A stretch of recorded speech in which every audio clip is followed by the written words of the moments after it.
ឆ្នាំ2008ខ្ញុំបានចាប់កំណើតឡើងវិញ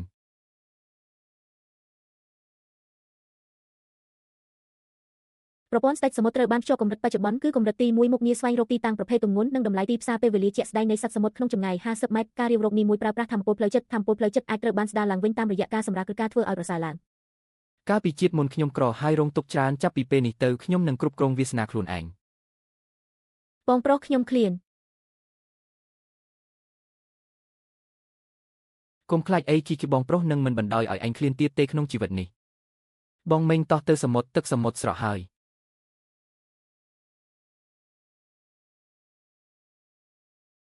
ថ្ងៃនេះមកអត់ប្រយោជន៍ទៀតហើយបើនៅតែបន្តបែបនេះខ្ញុំនឹងមិនមានអាហារហូបទេ បោះជំហានទៅមុខ7ជំហាននៅខាងឆ្វេងក្រោមថ្មព្រះទឹកមានក្តាមកន្លះគីឡូ ឯងដឹងដោយរបៀបណា 3ជំហានទៅខាងស្ដាំនិងខាងមុខស្ដេចដង្កូវខ្សាច់20សង់ទីម៉ែត្រនៅក្រោមខ្សាច់ បងមេងតាបងបើកហាក់មែនទេខ្ញុំនឹងទទួលបន្ទុកសមុទ្រនេះនាពេលអនាគត ការយល់ដឹងអំពីធម្មពលចិត្តអស់ហើយចាប់យកវត្ថុមួយចំនួន20គីឡូក្រាមក្នុងរយៈពេល2ម៉ោងបើមិនដូច្នេះទេសញ្ញានឹងរលាយបាត់មិនអាចទៅជា1គីឡូក្រាមទេ បន្ទាប់មកធ្វើវាទៅ 3ជំហានខាងមុខ15សង់ទីម៉ែត្រនៅក្រោមខ្សាច់ខ្យងភ្នែកឆ្មា3គីឡូ រឿងនេះពិតជាឆ្លាតណាស់ 5ជំហាននៅខាងស្ដាំនិងខាងមុខប្រហោងថ្មពណ៌ព្រះទឹករដេយាវហឺពាក់កណ្ដាលឆ្មា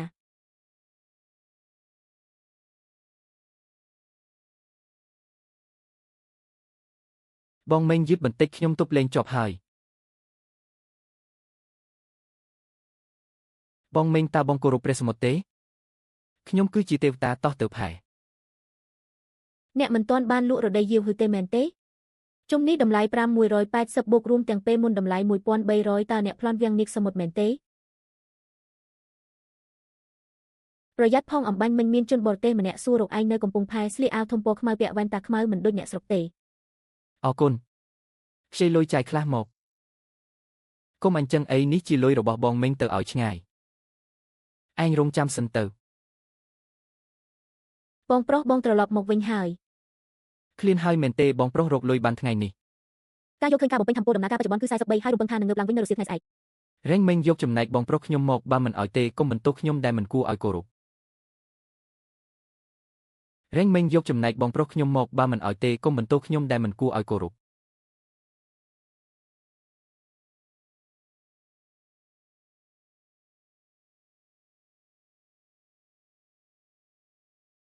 ឯងនៅចង់បានទៀតទេ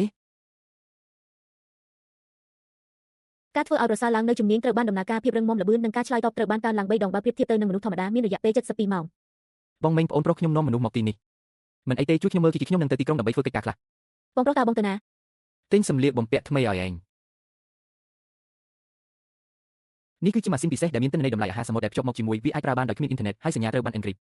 ដោយមានរឿងនេះហើយតើមានអ្វីនៅក្នុងសមុទ្រនេះដែលអាចលាក់កំបាំងពីខ្ញុំបានទៀតក្នុងជីវិតនេះខ្ញុំចង់រស់នៅដូចមនុស្សបងមេងមានមនុស្សចម្លែក2 3នាក់បានមកនៅពេលរសៀលហើយសួរថាតើបងរស់នៅទីណានៅឯខេត្តពួកគេស្លៀកពាក់ខ្មៅពាក់វ៉ែនតានិងបើកឡានពណ៌ខ្មៅសួររឿងអីសួរថាតើបងមានអាកំបាំងក្នុងការចាប់អាហារសមុទ្រដែរឬទេខ្ញុំថាបងសំណាងល្អហើយធ្វើបានល្អ ការព្រមានរកឃើញការប្រែប្រួលធម្មពលដូចគ្នាទៅនឹងទូកកំសាន្តពណ៌ខ្មៅនោះហើយវាបានចូលទៅក្នុងតំបន់ភូមិចម្ងាយប្រហែល500ម៉ែត្រមនុស្សនៅលើប៉ាល់នោះមានចេតនាសម្លាប់យ៉ាងខ្លាំងហើយមានប្រតិកម្មដែកដែលសង្ស័យថាជាកាំភ្លើងហើយមានច្រើនជាងមួយ ទោះជាអ្នកណាក៏ដោយបើចង់ប៉ះពាល់ខ្ញុំយ៉េងមេងសួរសមុទ្រនេះសិនថាយល់ព្រមអត់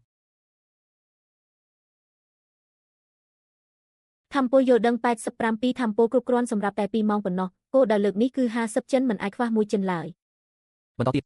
ចុះពីក្រោមប្រឡោះថ្ម50សង់ទីម៉ែត្រមានសញ្ញាជីវិតត្រីជាច្រើនយ៉ាងហោចណាស់ត្រីតុកកែប្រាំមួយក្បាលធំបំផុតប៉ាន់ស្មាន 2.5 ចិន ត្រីតុកកែជាង2ចិន80យន់1ចិនគឺ160ហើយ នៅទីតាំងដែលនៅមាន5ក្បាលទៀតលឿនឡើង ត្រីតុកកែ2ចិនកន្លះ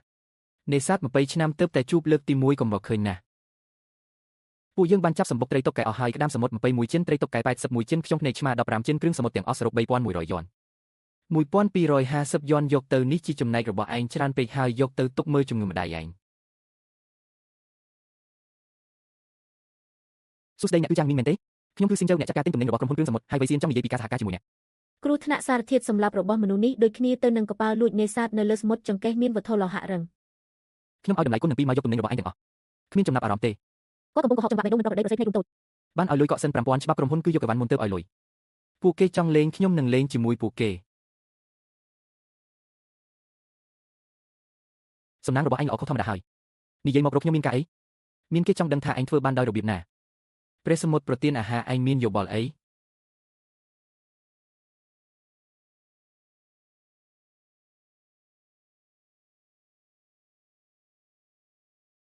ត្រឡប់ទៅប្រាប់ចៅហ្វាយឯងវិញសមុទ្រនេះខ្ញុំជាអ្នកសម្រេចអ្នកណាលូកដៃអ្នកនោះស្លាប់ បានរួចផុតពីគ្រោះថ្នាក់ហើយប៉ុន្តែពិនិត្យឃើញមានកប៉ាល់ធំជាងនេះមួយកំពុងខិតចូលមកជិតនៅតំបន់សមុទ្រឆ្ងាយជាងនេះសញ្ញាត្រូវបានអេនគ្រីបទំហំកប៉ាល់ធំជាងនេះ3ដង នេះទើបតែចាប់ផ្ដើមទេអូចាងមីងក្មេងនេះទៅសមុទ្រប៉ាស្តិកនេះហើយមែនទេសំណាញ់នេះធំពេកហើយ មីងវ៉ាងកុំចេះតែប៉ះពាល់ មិននឹងមើលបន្តិចសាច់វាបាត់មែនចាងមីងដល់ឯងនៅដូចមីងធ្លាប់ឯងទៀតមានរឿងល្អមិននឹកឃើញមីងទេ ចង់និយាយអីឲ្យត្រង់មក ល្បិចរកស៊ីសមុទ្ររបស់ឯងនោះបង្រៀនមីងផងមកមីងក៏មិនរៀនទេដែរឲ្យឯង200យន់មនុស្សនេះក៏លេខភ្នែកចុះឡើងសាច់ដូចបណ្ដាចង្វាក់បេះដូងដើរលឿនជារូបភាពនៃការលោកលួនធម្មតាហើយគ្មានចិត្តអ្នកអត់ទេគ្រាន់តែចំណែន មីងវ៉ាងល្បិចមានប៉ុន្តែមីងរៀនមិនកាទេ អាងអី ខ្ញុំធំដឹងដីនៅមាត់សមុទ្រតាំងពីតូចជំនុកខ្យល់កុំត្រីសឹកតែចង់ចាំនៅទីនេះមីងសំបីតារាជំនុកក៏មិនយកផងឲ្យខ្ញុំមករៀនមីងពីអី មានអំនួតអីមិនត្រឹមតែសំណាងល្អទេធ្វើអី កុំខ្វល់ពីគាត់គ្រាន់តែចំណែនប៉ុន្តែពួកឯងត្រូវប្រយ័ត្នបន្តិចយប់មិញខ្ញុំឃើញឡានពណ៌ខ្មៅនោះម្ដងទៀតហើយឈប់នៅខាងកើតផែឈប់អស់2ម៉ោងមើលស្លាកលេខឡានច្បាស់ទេអត់ទេតែក្នុងឡានមានមនុស្សយ៉ាងហោចណាស់2នាក់ជក់បារីហើយចេះតែសម្លឹងមកខាងនេះស្កេនបន្តិចមើលអាចរកឃើញឡាននោះទេ ผู้ពីដែនកំណត់នៃការដឹងប៉ុន្តែរកឃើញសញ្ញាលោហៈមិនប្រក្រតីនៅចម្ងាយ200ម៉ែត្រខាងកើតហើយសង្ស័យថាជាយានយន្ត តាមដានតឹងរឹងណាស់ គ្រោះថ្នាក់សារធាតុសម្លាប់មនុស្សទាំង4នាក់នេះលើសពីអ្នកចាត់ការជើទៅទៀតចង្កេះមានប្រតិកម្មលោហៈកាំភ្លើងខ្លីកំពួនជើងស្ដាំមានកាំបិតសេកដើមទ្រូងមានវត្ថុតូចមួយសង្ស័យជាឧបករណ៍ថតសម្លេង មិនមែនជាក្រុមតែមួយទេប៉ុន្តែគោលដៅគឺខ្ញុំ រកឃើញប្រភពថាមពលខុសគ្នាពីរមួយមកពីកម្លាំងនៅពីក្រោយអ្នកចាត់ការជើមួយទៀតសញ្ញាត្រូវបានអេនគ្រីបកម្រិតខ្ពស់ជាងនេះកម្រិតឃាតករមនុស្សទី2មានក្លិននៃប្រព័ន្ធធ្លាប់ទទួលការហ្វឹកហាត់វិជ្ជាជីវៈមិនមែនជាអ្នកលេងធម្មតាទេ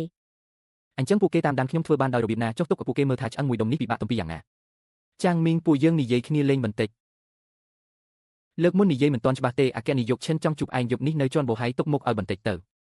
បរិសុទ្ធមានធំពីរអ្នកមានអាវុធលោហៈនៅលើខ្លួនចង្វាក់បេះដូងទាំងអស់មិនប្រក្រតីស្ថានភាពរៀនប្រយុទ្ធ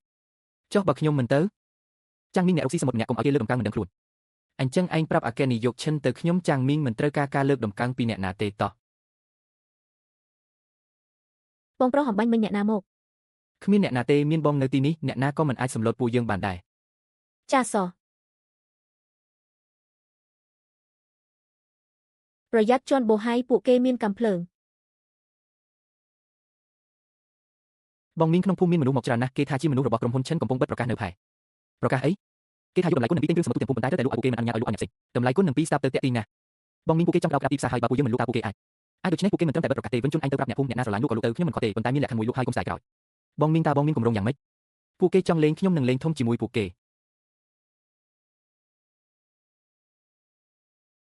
ប្រាប់ឯងចុះខ្ញុំបានមើលហើយតម្លៃគុណនឹងពីម៉ៅទាំងអស់ស្ដាប់ទៅមិនអាក្រក់ទេ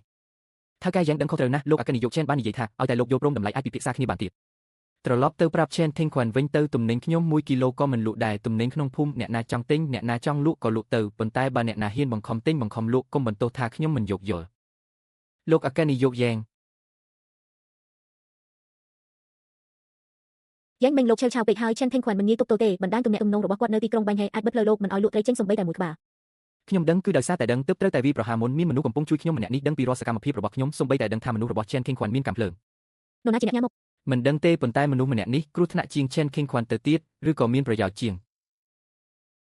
Chen King Kwan នឹងរៀបចំពិធីជប់លៀងនៅអគារបូហេនៅសប្តាហ៍ក្រោយគុំទៅ Chen King Kwan នឹងរៀបចំពិធីជប់លៀងនៅអគារបូហេនៅសប្តាហ៍ក្រោយគុំទៅពេលខ្ញុំត្រូវតែទៅដោយសារតែវាគ្រោះថ្នាក់ទើបត្រូវតែទៅខ្ញុំចង់ឲ្យពួកគេដឹងថាខ្ញុំមិនខ្លាចទេយិនបើសិនជាខ្ញុំមានរឿងអ្នកត្រូវជួយធ្វើរឿងមួយឲ្យខ្ញុំ លោកនិយាយមក ការពីគិកនាំនាងចាក់ចេញពីភូមិយ៉ាងទៅកន្លែងមួយដែល Chen King Kwan រកមិនឃើញ លោកនឹងមិនមានរឿងទេថាមពលរបស់ខ្ញុំគ្រប់គ្រាន់ដើម្បីគ្រប់គ្រងលោកបញ្ចប់ការប្រយុទ្ធទូឡើងមួយដងដែលមានរយៈពេល30វិនាទីបន្ទាប់ពី30វិនាទីលោកនឹងអស់កម្លាំង 30វិនាទីគឺគ្រប់គ្រាន់ហើយរ៉េងមីងឯងពិតជាហ៊ានមកមែនចុះ Chen King Kwan លោកអគ្គនាយក Chen ជាប់រវល់ភ្លាមទើបឲ្យខ្ញុំមកទទួលឯងមកអង្គុយចុះញ៉ាំស្រាមួយកែវសិនមកខ្ញុំមិនផឹកស្រាជាមួយកូនចៅទេហើយ Chen King Kwan ចេញមករ៉េងមីងឯងស្រាអញ្ជើញមិនផឹកចង់ផឹកស្រាពីនៃថ្ងៃនេះស្រាមួយកែវនេះឯងចង់ផឹកក៏ត្រូវតែផឹកមិនចង់ផឹកក៏ត្រូវតែផឹកខ្ញុំធ្លាប់និយាយហើយអ្នកណាលូកដៃអ្នកនោះស្លាប់ឯងមិនចាំទៅរ៉េងមីងឯងមិនគួរមកទេឯងជានរណាអ្នកដែលជួយឯងក៏ជាអ្នកដែលកំពុងមើលអញដែរ ថាមពលបានប្រើប្រាស់អស់ 85% ត្រូវការពេល48ម៉ោងដើម្បីសង្គ្រោះលើកក្រោយកុំប្រថុយបែបនេះទៀត លើកក្រោយច្បាស់ជាមានលើកក្រោយទៀតតាមពិតឯងជានរណា ជាមនុស្សដែលជំពាក់គុណឯងពេលនេះមិនអាចនិយាយបានទេប៉ុន្តែឯងត្រូវចាំថាចេនខេងខ្វាន់គ្រាន់តែជាកូនអុកប៉ុណ្ណោះត្រីធំដែលពិតប្រាកដនៅមិនទាន់ងើបចេញពីផ្ទៃទឹកនៅឡើយទេត្រីធំរឿងម្ដាយរបស់ឯងមិនមែនជាគ្រោះថ្នាក់ចៃដន្យទេមានមនុស្សនៅពីក្រោយកំពុងបញ្ជាបងមិញមួយយប់ហើយបងមិនទាន់មកវិញធ្វើឲ្យខ្ញុំភ័យចង់ស្លាប់មិនអីទេតែបងកាត់អីមានចំនួនជាមួយអ្នកមនុស្សរបស់ចេនខេងខ្វាន់បងឈួតហើយចេនខេងខ្វាន់ជាក្រុមម៉ាហ្វីយ៉ាពួកគេមានមនុស្សច្រើនណាស់ខ្ញុំដឹងដូច្នេះហើយទើបខ្ញុំកាន់តែត្រូវស៊ើបអង្កេតឲ្យច្បាស់ថាម្ដាយខ្ញុំកាលពីឆ្នាំនោះស្លាប់ដោយរបៀបណាអ្នកមីងមិនមែនជួបគ្រោះថ្នាក់ចៃដន្យទេមានមនុស្សអាចកំបាំងប្រាប់ខ្ញុំថាមិនមែនជាគ្រោះថ្នាក់ចៃដន្យទេមានមនុស្សនៅពីក្រោយកំពុងបញ្ជា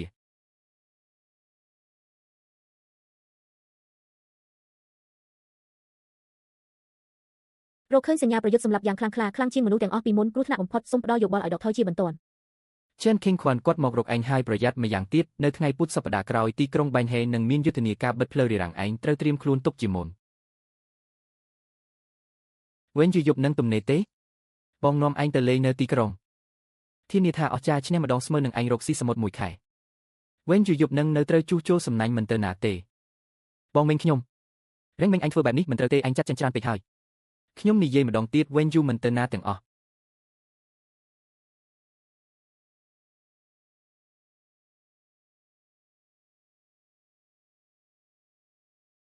ម៉ោង8យប់ផ្លូវបាញ់ហេលេខ18មកឬមិនមកស្រេចតែងបងប្រុសចុះបងប្រុសវិញជើថ្ងៃនេះមិនមកញ៉ាំបាយទេគាត់ថានឿយហត់ណាស់គេងលឿនបន្តិចហើយ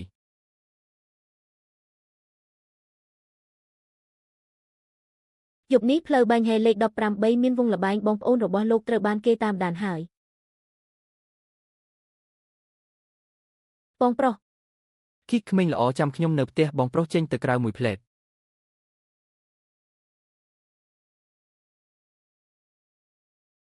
កន្លែងឯកជនហាមអ្នកក្រៅចូលអត់ទេ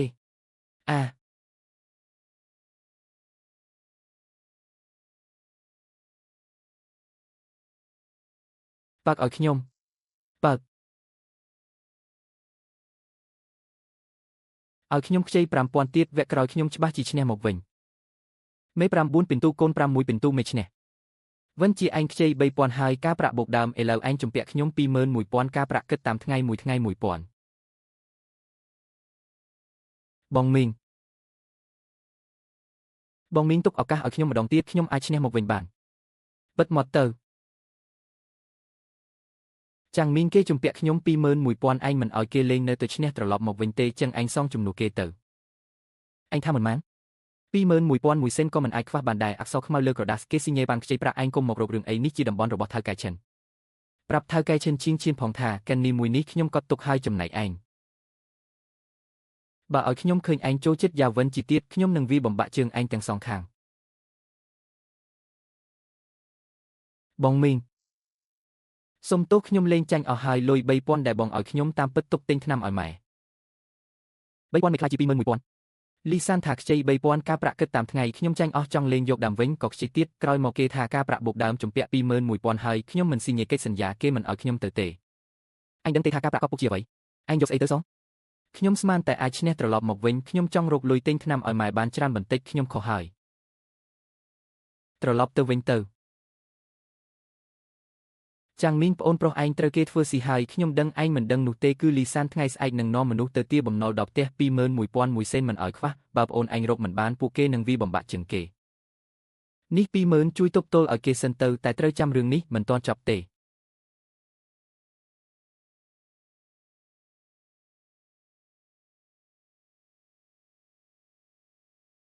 វិញជាលុយ3000នោះតាមពិតទុកឲ្យម៉ែឯងទិញថ្នាំមែនទេបាទជំងឺហឺតម៉ែកាន់តែធ្ងន់ធ្ងរពេទ្យថាត្រូវប្រើថ្នាំបាញ់នាំចូលមួយប្រអប់300ទិញសម្រាប់3ខែចឹងឯងយកលុយទិញថ្នាំទៅលេងល្បែងចង់ឈ្នះមួយគុណនឹងពីរទាំងថ្លៃថ្នាំទាំងការប្រាក់រកបានព្រមគ្នាខ្ញុំសួរឯងបងមីងខ្ញុំគ្រាន់តែចង់រកលុយបន្ថែមខ្ញុំមិនចង់ឃើញម៉ែរងទុក្ខទេខ្ញុំខុសហើយខ្ញុំដឹងខុសហើយពិតមែនឯងចង់រកលុយឯងប្រាប់ខ្ញុំមកខ្ញុំជួយឯងទៅលេងល្បែងឯងដឹងទេថាការប្រាក់កប់ពុកនោះជាអ្វី21000ឯងយកអីទៅសងម៉ែឯងដឹងហើយតើគាត់គិតយ៉ាងម៉េចម៉ែច្បាស់ជាមិនដឹងទេសូមអង្វរកុំប្រាប់គាត់អីវិញជារឿងលើកនេះខ្ញុំជួយឯងដោះស្រាយតែមានលក្ខខណ្ឌពីរទី1លុយនេះឯងត្រូវរកវិធីសងខ្ញុំខ្លួនឯងទី2ចាប់ពីថ្ងៃនេះទៅបើឯងប៉ះល្បែងទៀតខ្ញុំលែងស្គាល់ប្អូនដូចឯងទៀតហើយខ្ញុំលែងហ៊ានហើយបងមីងខ្ញុំស្បោះបងមីងលុយ20000នោះគឺនរណាឲ្យមកម្នាក់ដែលមិនចង់បង្ហាញមុខឯងចាំទុកជំពាក់គេក៏ត្រូវតែសង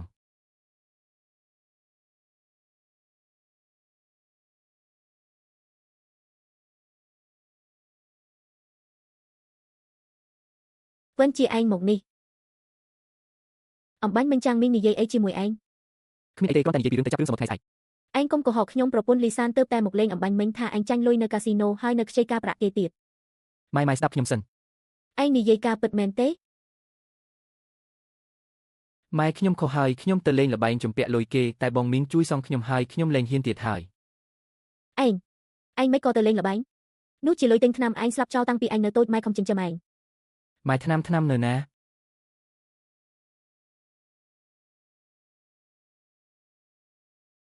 ម៉ែតស៊ូឡើង ទៅ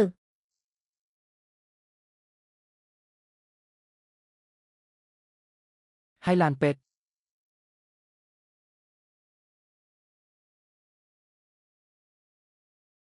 ស្ថានភាពអ្នកជំងឺមិនសូវល្អទេជំងឺហឺតបណ្ដាលឲ្យទាំងបេះដូងយើងកំពុងតែសង្គ្រោះអ្នករាល់គ្នាត្រៀមខ្លួនឲ្យហើយទៅឡាវយ៉ាការស្លាប់របស់អ៊ំស្រីលីវមិនមែនជាឧបទ្ទហេតុទេលីសានបានលីថ្នាំដែលធ្វើឲ្យហឺតនៅក្នុងផ្សែងបារីនៅកាស៊ីណូសុំទោសយើងបានព្យាយាមអស់ពីសមត្ថភាពហើយ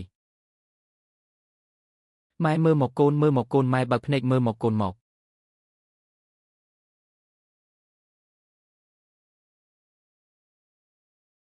វិនជឺយ៉ាវិនជឺបងមីងខ្ញុំបានធ្វើឲ្យម៉ែស្លាប់ហើយអញស្ដាប់បងការស្លាប់របស់ម៉ែឯងមិនមែនជាកំហុសអញទាំងស្រុងនោះទេលីសានបានលីថ្នាំដែលធ្វើឲ្យហឺតនៅក្នុងផ្សែងបារីនៅកាស៊ីណូនេះគឺជាការឃាតកម្មបងនិយាយថាអីគឺជាអន្ទាក់របស់មនុស្សឈិនឈីងឈន់ចាប់តាំងពីទីងឯងចូលកាស៊ីណូរហូតដល់ធ្វើឲ្យឯងចាញ់លុយខ្ចីការប្រាក់រហូតដល់ម៉ែឯងមានជំងឺគ្រប់ជំហានសុទ្ធតែត្រូវបានគេគិតទុកជាមុនបងមីងខ្ញុំចង់នៅម្នាក់ឯងមួយសន្ទុះវិនជឺខ្ញុំនឹងមិនធ្វើរឿងល្ងងខ្លៅទេខ្ញុំត្រូវសងសឹកឲ្យម៉ែបងរងចាំឯងនៅផ្ទះម៉ែកូនជាកូនមិនអត់ញោម៉ែចាំមើលចុះចាំគុណបញ្ជូនមនុស្សរបស់ឈិនឈីងឈន់ទៅសុំទោសម៉ែនៅឋាននរក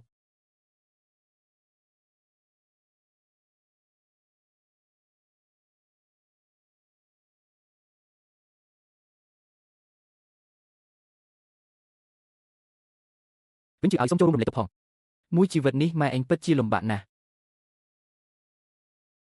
ពួកឯងជាអ្នកណាឲ្យពួកឯងមកលោកប្រធានឈិនឲ្យពួកយើងមកចូលរួមរំលែកទុក្ខអ៊ំស្រីលីវកានៅរស់ក៏ជាមនុស្សភូមិអ្នកនេសាទដែរលោកប្រធានឈិនសូមសម្ដែងនៅទីនេះមិនស្វាគមន៍មនុស្សរបស់ឈិនឈីងឈន់ទេចេញទៅដៃរបស់គេកំពុងស្ទាបអាវុធសង្ស័យថាជាឧបករណ៍ឆក់ហ៊ានវីតបគ្នានៅក្នុងពិធីបុណ្យសពចង់ងាប់មែនទេចាំងមីងឯងចាំមើលចុះ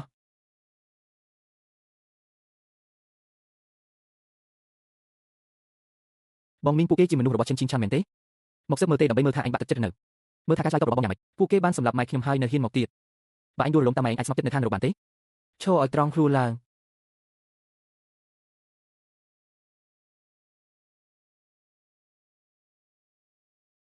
ឈិនឈីងឆានគំនោមួយនេះខ្ញុំចង់ចាំទុក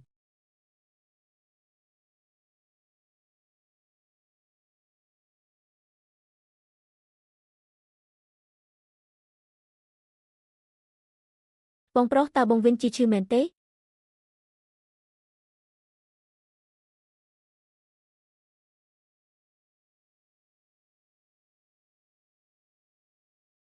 ៉ាវិនជឿឯងចេញមកឲ្យបងម៉ែឯងស្លាប់បាត់ហើយឯងនៅមានអ៊ូជឿត្រូវចិញ្ចឹមទៀតឯងចេញមកឲ្យបងប្រុសតើបងវិនជឿនៅតែមិនព្រមញ៉ាំបាយទៀតមែនទេគេនឹងញ៉ាំហើយបងប្រុសតើបងវិនជឿពិតជាពិបាកចិត្តខ្លាំងណាស់មែនទេពិបាកចិត្តជាងអ្វីដែលឯងនឹកស្មានទៅទៀតចឹងបងប្រុសត្រូវតែជួយគាត់ណាបងនឹងជួយគាត់ប៉ុន្តែគាត់ត្រូវតែក្រោកឈរដោយខ្លួនឯងជាមុនសិនប្រសិនបើយ៉ាវិនជឿនៅតែបន្តធ្លាក់ទឹកចិត្តបែបនេះទៀតមនុស្សរបស់ឈិនឈីងឆន់នឹងចាប់ផ្ដើមធ្វើសកម្មភាពហើយគឺឆ្លៀតពេលដែលគាត់កំពុងទន់ខ្សោយដើម្បីយកជីវិតពួកគេក្រោកឡើងបងមីងបងកុំខ្វល់ពីខ្ញុំអីខ្ញុំគ្មានន័យរស់នៅទេអញចង់ស្លាប់ក៏បានដែរប៉ុន្តែម៉ែឯងកំពុងមើលឯងពីខាងក្រោមតើឯងចង់ឲ្យគាត់ឃើញឯងកំសាកបែបនេះមែនទេម៉ែឯងស្លាប់បាត់ហើយប៉ុន្តែឯងនៅមានអ៊ូជឿត្រូវចិញ្ចឹមបើឯងជាកូនប្រុសត្រូវតែក្រោកឈរឡើងក្រោកឈរឡើង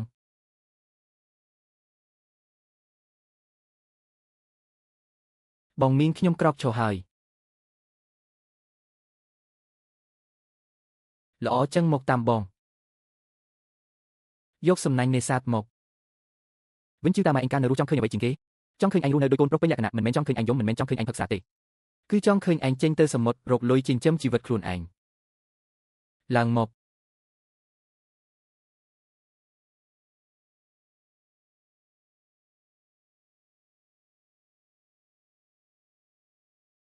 នៅទីនេះឯងទម្លាក់សំណាញ់60កំណត់ពេលត្រឡប់មកវិញអ្វីដែលម្ដាយឯងបង្រៀនឯងភ្លេចអស់ហើយឬមិនអីទេមិនទាន់ភ្លេចអស់ទេមានរបស់ច្រើនណាស់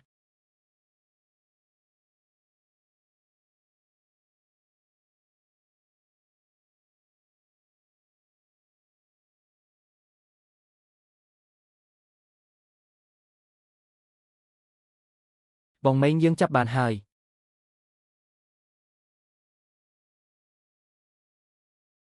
ម៉ែឃើញទេខ្ញុំអាចចេញទៅសមុទ្របានម្ដងទៀតហើយមានអារម្មណ៍យ៉ាងម៉េចដែរដៃមិនញ័រទេអញ្ចឹងវាល្អហើយបងម៉េងអរគុណបងអរគុណអីឯងជាបងប្អូនរបស់ខ្ញុំវិញជូត្រឡប់មកវិញហើយបងយីងជួយថ្លឹងឲ្យខ្ញុំបន្តិចចាស់ក្តាមថ្ម40ជីនត្រីសមុទ្រ60ជីនមឹក8ជើង20ជីនសរុប5400យួនម៉ែខ្ញុំរកលុយបានហើយ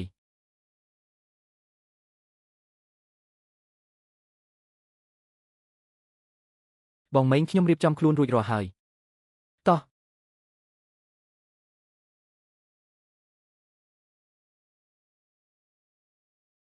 តោះបងម៉េងម៉ែបងនឹងឃើញជាក់ជាមិនខាន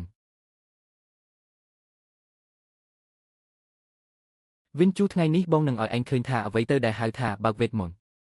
ដើរទៅឆ្វេង3ជំហានក្រោមសាច់20សង់ទីម៉ែត្រមាន3ក្បាលបងម៉េងខ្ញុំរកឃើញដោយខ្លួនឯងហើយ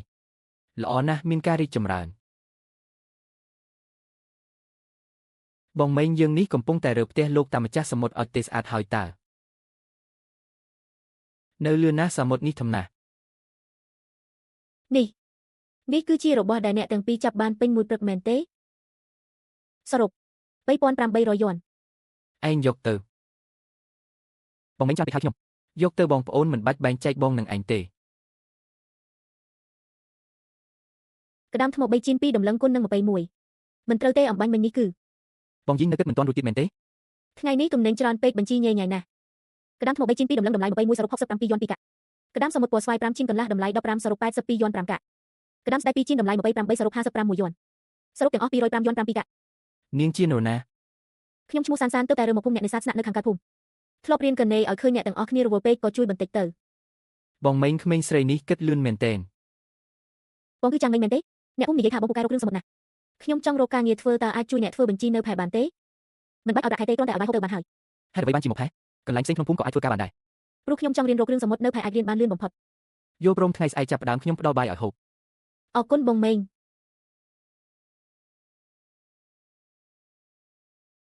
បងម៉េងនេះជាបញ្ជីលម្អិតថ្ងៃនេះថ្ងៃក្រោយខ្ញុំនឹងកត់រាល់ថ្ងៃហើយសរុបនៅចុងខែល្អណាស់នាងប្រឡងចប់វិញ្ញាបនបត្រនេះឲ្យហើយនៅប្រឡងចប់ហើយតែខ្ញុំលួចរត់ចេញមកទេបងម៉េងហេតុអ្វីពេលបងរកគ្រឿងសមុទ្រតែងតែរកបានរបស់ច្រើនយ៉ាងនេះ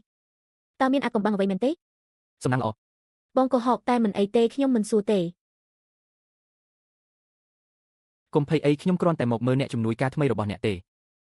នាងមិនមានបញ្ហាទេប្រវត្តិស្អាតស្អំតែអ្នកត្រូវប្រយ័ត្នចេញឈៀងឈៀនក៏បានចាប់អារម្មណ៍នាងដែរចាំងម៉េងលោកប្រធានចេញបានរៀបចំពិធីជប់លៀងនៅអគារពោហៃដោយផ្ទាល់សូមអ្នកមកឲ្យបានលើកនេះមិនមែនជាការពិភាក្សាទេគឺជាការជូនដំណឹងមិនទៅទេចាំងម៉េងអ្នកមិនសំបីតែឲ្យមុខលោកប្រធានចេញសោះតើអ្នកដឹងទេថាមានមនុស្សប៉ុន្មានអ្នកនៅពីហៃចង់ញ៉ាំអាហារជាមួយលោកប្រធានចេញតែមិនមានឱកាសបងម៉េងឬមួយក៏ស្ដាប់គាត់សិនទៅមើលថាគាត់និយាយយ៉ាងម៉េចម៉ោងប៉ុន្មានយប់នេះម៉ោង7នៅអគារពោហៃលោកប្រធានចេញរងចាំអ្នកអង្គុយចុះចាំងម៉េងខ្ញុំបានស៊ើបអង្កេតអ្នកហើយ3ខែមុននៅតែជាអ្នករកគ្រឿងសមុទ្រដូចជាប្រើល្បិចអញ្ចឹងរកបានជា10000ក្នុង1ខែខ្ញុំពិតជាចង់ដឹងណាស់តើអញធ្វើបានដោយរបៀបណាជាពរជ័យរបស់ព្រះសមុទ្រគួរឲ្យចាប់អារម្មណ៍ខ្ញុំចូលចិត្តយុវជនដែលមិនខ្លាចស្លាប់ដូចជាឯងនេះគឺជាកិច្ចព្រមព្រៀងភ្នាល់ខ្ញុំវិនិយោគ50,000អញទទួលខុសត្រូវរកគ្រឿងសមុទ្រមុនចុងឆ្នាំប្រសិនបើអញអាចរកចំណូលបាន10,000ក្នុង1ខែខ្ញុំនឹងបន្ថែម2លានទៀតប្រសិនបើធ្វើមិនបានកន្លែងចោតទូករបស់ឯងនឹងធ្លាក់មកជាកម្មសិទ្ធិរបស់ខ្ញុំលោកប្រធានចេញលោកស៊ើបអង្កេតខ្ញុំ3ខែមកហើយនៅតែមិនដឹងថាសាងមីងខ្ញុំមិនសហការជាមួយមនុស្សដែលខ្ញុំមិនទុកចិត្តឯងមានន័យថាម៉េចលោកបញ្ជូនមនុស្សទៅដាក់អន្ទាក់ក្នុងវងលបែងបងប្អូនខ្ញុំធ្វើឲ្យម្ដាយគេស្លាប់ឥឡូវលោកមកនិយាយពីការសហការជាមួយខ្ញុំសាងមីងឯងនៅក្មេងពេកហើយ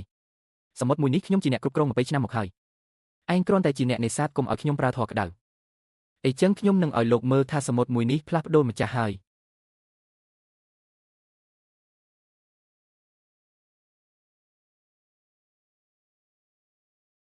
សាំងមីងឯងនឹងស្ដាយក្រោយនៅទីក្រុងពីនហៃលោកប្រធានចេនចង់ធ្វើឲ្យមនុស្សម្នាក់លក់ត្រីមិនចេញវាងាយស្រួលជាងការសម្លាប់ស្រមោចមួយក្បាលទៅទៀតអីចឹងឲ្យលោកប្រធានចេនសាក់មើលទៅប្រធានចៅចាប់ពីថ្ងៃស្អែកទៅទីផ្សារគ្រឿងសមុទ្រទាំងអស់ក្នុងទីក្រុងពីនហៃមិនត្រូវបានអនុញ្ញាតឲ្យទទួលទិញទំនិញរបស់សាំងមីងមកពីភូមិវិនីទេអ្នកណាទទួលទិញនឹងត្រូវបិទទ្វារនេះទេចាប់ពីថ្ងៃស្អែកទៅត្រីរបស់ឯងមួយក្បាលក៏លក់មិនចេញដែរអីចឹងខ្ញុំនឹងយកទៅលក់នៅក្រុងផ្សេងទីក្រុងពីនហៃមិនបានខ្ញុំទៅហើយឆឹងមិនបានខ្ញុំទៅខេត្តឯងទៅដល់ណាលោកប្រធានចេននឹងបិទដល់ទីនោះឯងគិតថាឯងជាអ្នកណាខ្ញុំឈ្មោះសាងមីងចាំទុកឲ្យច្បាស់ព្រោះឈ្មោះនេះថ្ងៃក្រោយនឹងធ្វើឲ្យចៅហ្វាយពួកឯងដេកមិនលក់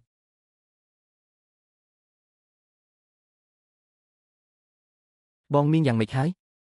ចរចាមិនត្រូវគ្នាទេចេនឈៀនឈៀនចង់បិទផ្លូវខ្ញុំចាប់ពីថ្ងៃស្អែកទៅទីក្រុងពីនហៃនឹងមិនទទួលទិញទំនិញខ្ញុំទេចំណែកទីផ្សារនៅទីក្រុងពីនហៃមាន70នៃការលក់របស់បងប្រសិនបើត្រូវបិទបងនឹងខាត់បងយ៉ាងហោចណាស់2000យ៉ងក្នុងមួយថ្ងៃចុះត្រូវធ្វើម៉េចទៅមានផ្លូវពីរទី1ស្វែងរកទីផ្សារនៅខាងក្រៅទី2ធ្វើជាអ្នកចែកចាយចុងក្រោយលក់ផ្ទាល់ទៅភោជនីយដ្ឋាននិងផ្សារទំនើបផ្លូវទី2ល្អជាងប៉ុន្តែត្រូវការពេលវេលានិងខ្សែអញ្ចឹងយើងដើរផ្លូវទាំងពីរព្រមគ្នាសាំងមីងអំបញ្ញមិញប្រធានចៅមកពីផ្នែកគ្រប់គ្រងទីផ្សារទូរស័ព្ទមកប្រាប់ថាមិនឲ្យទទួលទិញទំនិញឯងទេដឹងហើយបងយីងទំនិញទាំងនេះបងជួយទុកឲ្យខ្ញុំសិនខ្ញុំនឹងរកអ្នកទិញមុនពេលរសៀលបងមីងមិននឹងអាចរកបានក្នុងពេលត្រឹមតែមួយរសៀលនោះចេនឈៀនឈៀនចង់ឲ្យខ្ញុំស្លាប់ខ្ញុំនឹងរស់ឲ្យគាត់មើលបានរកឃើញព័ត៌មានទីផ្សារលក់ដុំគ្រឿងសមុទ្រនៅទីក្រុងចំនួន7ជុំវិញទីក្រុងពីនហៃដែលបានរៀបចំរួចរាល់តើអ្នកចង់មើលដែរឬទេសាំងមីងមែនទេទំនិញរបស់ឯងមិនអាចលក់នៅទីនេះបានទេថ្នាក់លើជួនដំណឹងថាគុណភាពផលិតផលរបស់ឯងមានបញ្ហាត្រូវត្រួតពិនិត្យឡើងវិញទំនិញយើងសុទ្ធតែល្អបំផុតមានបញ្ហាអីខ្ញុំថាមានបញ្ហាគឺមានបញ្ហាហើយបើមិនសុខចិត្តទៅដឹងទៅឥឡូវយកទំនិញចេញទៅប្រធានចៅតែចេញឈៀនឈៀនឲ្យលុយយកប៉ុន្មានឯងនិយាយដេកដាស់អីបើនៅតែនិយាយដេកដាស់ទៀតខ្ញុំឲ្យសន្តិសុខហើយដាក់អីវ៉ាន់ឡើងឡានតោះថ្ងៃក្រោយកុំមកទៀតមកម្ដងដេញម្ដងបងមីងម៉ែវាឲ្យជីជន់គេពេកហើយខឹងក៏គ្មានប្រយោជន៍អីដែរទៅហើយឆឹងបើកឡានទៅចំណាយពេល3ម៉ោងឯណោះអីចឹងបើកទៅ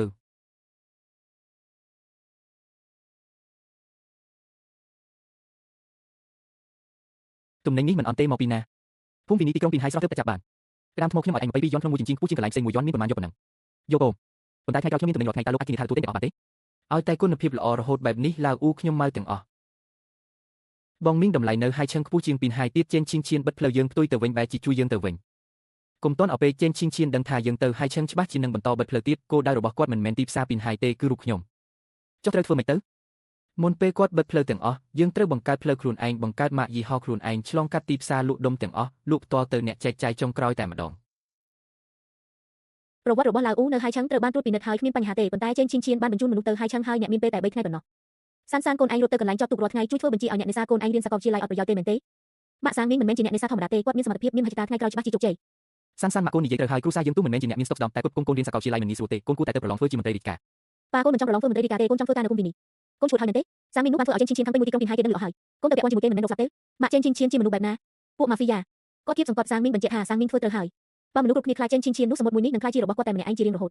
កូនដឹងស្អីទៅចេនឈៀនឈៀនមានក្នុងបង្អែកនៅពីក្រោយកូនជាក្មេងស្រីម្នាក់យកអីទៅទោជាមួយគេកូនមិនទោជាមួយចេនឈៀនឈៀនទេតែកូនជឿជាក់លើសាងមីងប្រសិនបើថ្ងៃណាមួយគាត់ត្រូវការទុនកូននឹងយកប្រាក់សន្សំរបស់កូនមកធានាឲ្យគាត់សានលុយនោះជាបណ្ណាការដែលលោកតាកូនទុកឲ្យកូនទេ200,000កូនដោយសារតែវាជាលុយរបស់ខ្ញុំមានសិទ្ធិសម្រេចចិត្តថានឹងត្រូវប្រើយ៉ាងម៉េចបងមីងតាបងមកដល់ពេលណាខ្ញុំមកដើម្បីយករបស់នេះឲ្យឯងភ្លេចវានៅក្នុងឡានខ្ញុំឯងឆ្លុះជាមួយប៉ាម៉ាក់មែនទេអត់ទេគ្រាន់តែពួកគាត់មិនសូវយកពីខ្ញុំឯងមិនបាច់ធានាឲ្យអ្នកណាទេខ្ញុំអាចធ្វើបានដោយខ្លួនឯងបងមីងបងដឹងទេពេលខ្ញុំឃើញបងនៅកំពង់ផែជាលើកដំបូងបងឈរនៅក្បាលទូកភ្នែកបងភ្លឺខ្លាំងណាស់ហាក់បីដូចជាអាចមើលធ្លុះសមុទ្រនេះអញ្ចឹងក្រោយមកខ្ញុំបានរឿងរបស់បងពឹងផ្អែកលើសមត្ថភាពខ្លួនឯងពីបាតដៃទេរហូតដល់សប្តាហ៍នេះម៉ាក់ខ្ញុំថាខ្ញុំឈួតហើយប៉ុន្តែខ្ញុំគិតថាការជឿជាក់លើមនុស្សត្រូវមិនមែនជាការឈួតទេសានខ្ញុំមិនត្រូវការការធានារបស់អញទេតែខ្ញុំត្រូវការសៀវភៅបញ្ជីរបស់ឯងគាត់បញ្ជីបានច្បាស់ជាងកណេឲ្យកទាំងអស់ដែលខ្ញុំធ្លាប់ជួបទៅទៀតអញ្ចឹងបងបន្តប្រើខ្ញុំទៅមិនបាច់ឲ្យបាយញ៉ាំក៏បាន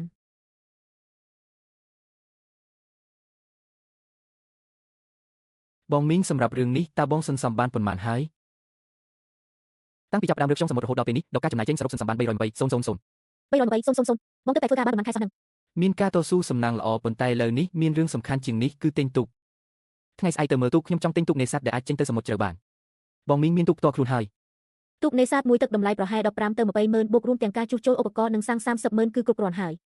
នេះគឺជាអ្វីដែលម៉ាក់ខ្ញុំទុកឲ្យខ្ញុំក្នុងនេះនៅសល់20,000ទុកសម្រាប់ព្យាបាលជំងឺបងមីងបងពិតជាចង់សម្រេចក្តីរំពឹងរបស់ប៉ាម៉ាក់ខ្ញុំក្នុងរយៈពេល1ឆ្នាំមែនទេខ្ញុំនិយាយពិតធ្វើពិតបងមីងខ្ញុំធ្វើការជាមួយបងជីវិតខ្ញុំគឺបងជាអ្នកសង្គ្រោះជីវិតមួយនេះគឺជារបស់បងហើយបងមីងបងពិតជាមិនខ្លាចទេចុះបើបរាជ័យតាំងពីថ្ងៃដែលខ្ញុំខំប្រឹងរកលុយមកខ្ញុំមិនដែលគិតពីការបរាជ័យទេទោះបងជោគជ័យឬអត់ក៏ខ្ញុំនៅទីនេះដែរយប់ជ្រៅហើយខ្ញុំជូនឯងត្រឡប់ទៅវិញមុនទៅខ្ញុំមានការបន្តិចតើឯងជានរណាឲ្យប្រកាសហេតុអ្វីបានជាចេះតែតាមខ្ញុំអញ្ចឹង ខ្ញុំធ្លាប់ប្រាប់ហើយគឺជាមនុស្សដែលជំពាក់ខ្លួនឯងចាំងមីងថ្ងៃស្អែកឯងចង់ទិញទូកមែនទេមិនបានឯងដឹងក្នុងនេះគឺជាព័ត៌មានអំពីភាគហ៊ុនលាក់កំបាំងរបស់ឈិនជីងឈွန်នៅក្នុងរោងចក្រផលិតនាវាប៊ីនហៃទូកដែលឯងចង់ទិញនោះប្រហែលជាមានបញ្ហាត្រូវស៊ើបអង្កេតឲ្យច្បាស់សិនមុននឹងទិញហើយមួយទៀតលីសានដែលនៅក្បែរឯងថ្មីនេះស្និទ្ធស្នាលជាមួយអ្នកចាត់ការជើខ្លាំងណាស់ប្រយ័ត្នផងទូកមួយនេះតម្លៃដើម350000ម្ចាស់ទូកកក់ឲ្យមិនយកវិញប្រញាប់លក់ចេញ25000លក់ឲ្យបងទូកធ្វើពីដែកម៉ាស៊ីនម៉ាស៊ូតអាចរត់នៅសមុទ្រជ្រៅបានបងមីងទូកនេះធំល្មមអាចផ្ទុកទំនិញបានច្រើនតោនកំពុងពិនិត្យទូគ្មានភាពមិនប្រក្រតីទេម៉ាស៊ីនចាស់បន្តិចប៉ុន្តែអាចប្រើប្រាស់បានធម្មតាឧបករណ៍វាស់ស្ទង់មិនមានប្រភពសញ្ញាពីខាងក្រៅទេកំឡោះទូកនេះបាននៅជាមួយឯងគឺជាសំណាងរបស់វាហើយអត់ទេគឺជាសំណាងរបស់ខ្ញុំទៅវិញទេបងមីងតាទូកឈ្មោះអ្វីឈ្មោះហៃឡានសមុទ្រទទួលយកទន្លេរាប់រយរលកធំវឹងល្វើយចាំងមីងក្មេងនេះពិតជាពូកែមែនថ្ងៃក្រោយយើងមានទូកផ្ទាល់ខ្លួនហើយមិនបាច់ជួលទូកកញ្ចាស់គេទៀតទ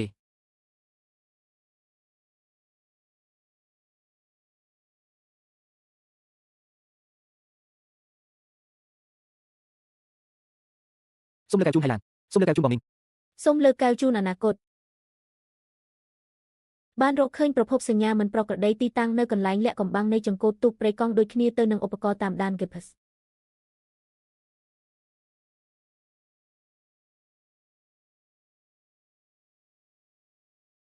នរណាជាអ្នកដាក់លីសានកាលពីយប់មិញម៉ោង2យប់គាត់បានលួចចូលមកក្នុងទូកដើម្បីបំពាក់វាដោយសារតែឯងចង់ដឹងថាខ្ញុំទៅណាអញ្ចឹងខ្ញុំនឹងនាំឯងទៅកន្លែងល្អមួយបងមីងថ្ងៃនេះចេញទៅសមុទ្រមែនទេជួយធ្វើរឿងមួយឲ្យខ្ញុំសិនបងមីងមានរឿងអីស្គាល់របស់នេះទេ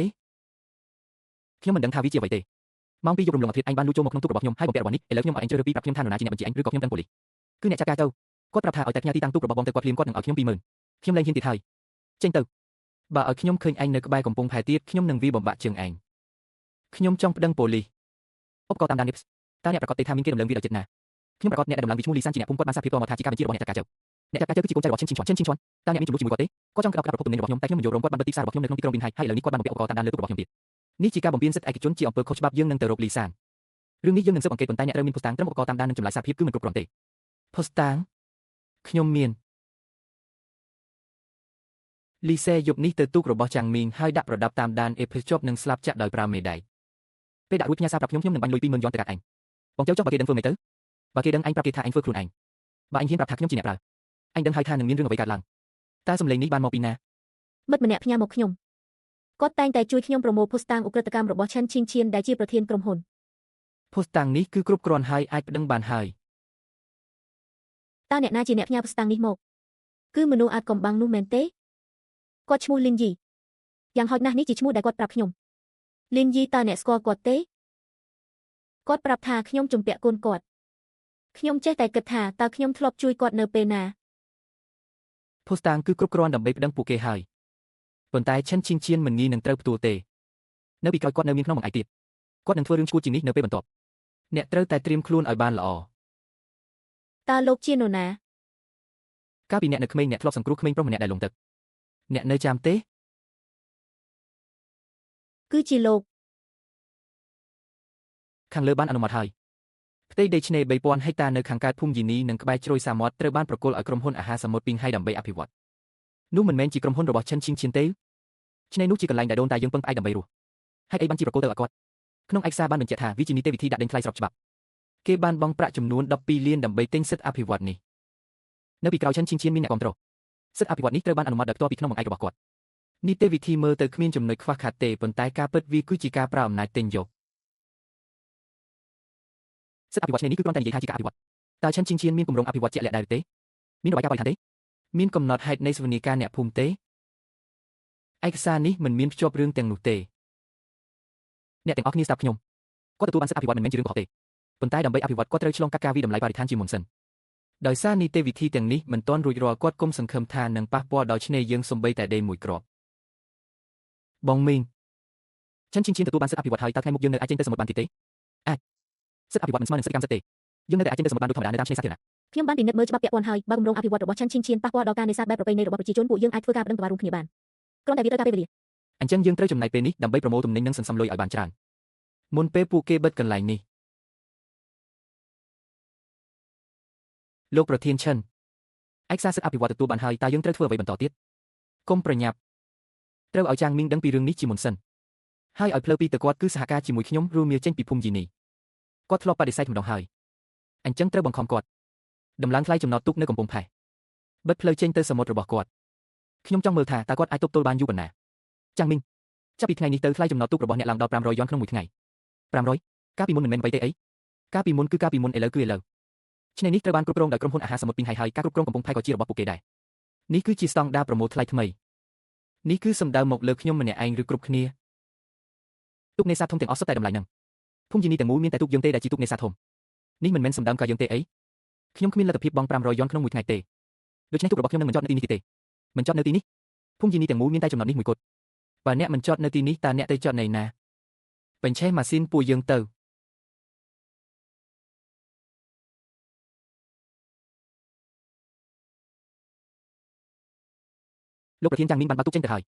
មិនចតនៅទីនេះទៀតទេមិនចតនៅទីនេះទេតើទុកពួកយើងត្រូវធ្វើម៉េចកាលនៅពីក្មេងខ្ញុំធ្លាប់រៀបចាស់និយាយថានៅខាងកើតភូមិជីនីមានចំណតទុកយោធាចាស់មួយនោះគឺជាចំណតរបស់កងទ័ពជើងទឹកកាលពីសតវត្សទី50ហើយប៉ុន្តែក្រោយមកត្រូវបានបោះខ្ញុំធ្លាប់ឬពុកខ្ញុំនិយាយដែរនៅក្បែរយីនហ្វូយ៉ានោះទៅមើលទ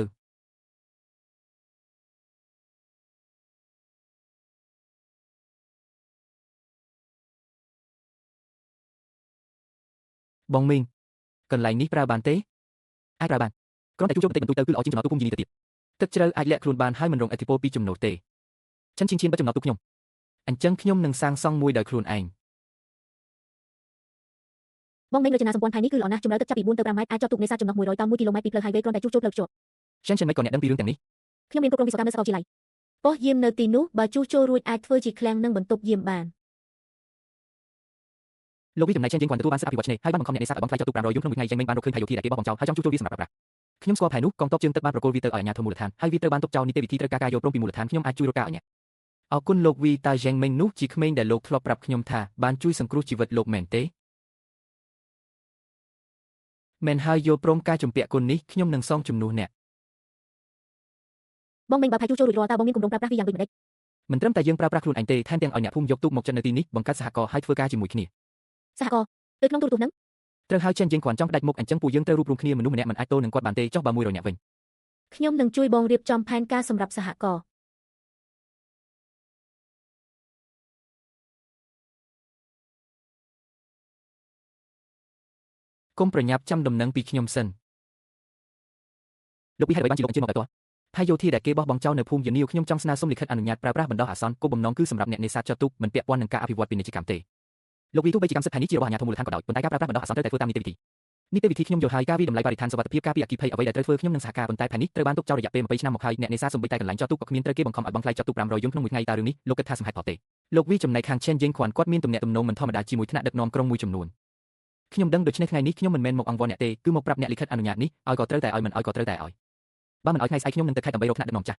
់សូមលោកពេលឲ្យខ្ញុំ3ថ្ងៃខ្ញុំនឹងរៀបចំឲ្យបានឆាប់តាមដែលអាចធ្វើទៅបាន3ថ្ងៃខ្ញុំរងចាំដំណឹងល្អពីអ្នកកំឡោះជួបបារីទេមិនជួបទេលោកវីរឿងលិខិតអនុញ្ញាតនឹងមានចម្លើយក្នុងរយៈពេល3ថ្ងៃទៀតច្រើនគឺបានហើយអរគុណលោកវីមិនបាច់អរគុណខ្ញុំទេបើចង់អរគុណខ្លួនឯងទៅខ្ញុំក៏សងគុណអ្នកជំនួសអ្នកផ្សេងដែរជានោះណាក្មេងនោះខ្ញុំមើលថែតាំងពីតូចឪពុកម្ដាយគេស្លាប់ចោលលឿនពេកខ្ញុំចាត់ទុកថាជាអាណាព្យាបាលពាក់កណ្ដាលរបស់គេប្រាប់ថាអ្នកធ្លាប់ជួយគេបើអ្នកចង់ដឹងថាគេជានរណាចាំឲ្យគេប្រាប់អ្នកដោយផ្ទាល់ចុះបងមេងតើរឿងលិខិតអនុញ្ញាតយ៉ាងម៉េចហើយនឹងមានចម្លើយក្នុងរយៈពេល3ថ្ងៃភាគច្រើនគឺបានហើយល្អណាស់អញ្ចឹងពួកយើងអាចចាប់ដើមការងារបានហើយមែនទេរៀបចំជាមុនសិនចាំលិខិតអនុញ្ញាតមកដល់ជួសជុលភ្លាមខ្ញុំបានកញ្ញាមើលការជួសជុលផែប្រហែលជាត្រូវការប្រាក់50000យ៉ូនរួមទាំងការស្ដារឡើងវិញជួសជុលស៊ីម៉ងពង្រឹងរបងនិងសាងសង់ឃ្លាំងសាមិញនៅទីនេះមាន120,000ទៀត150,000ដើម្បីជួសជុលផែទុកសល់សម្រាប់ទិញមុននេសាទពងអណ្ដែតនិងឧបករណ៍ផ្សេង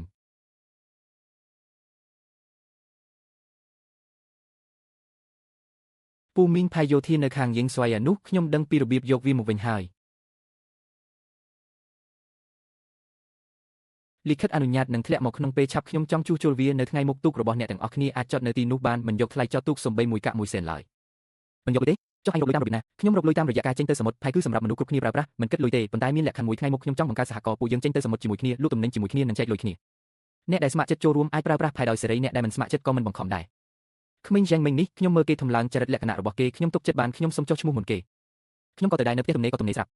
រាប់ខ្ញុំម្នាក់ផងខ្ញុំក៏ចូលរួមម្នាក់ដែរមិនត្រូវទេខ្ញុំក៏ត្រូវរាប់បញ្ចូលដែរ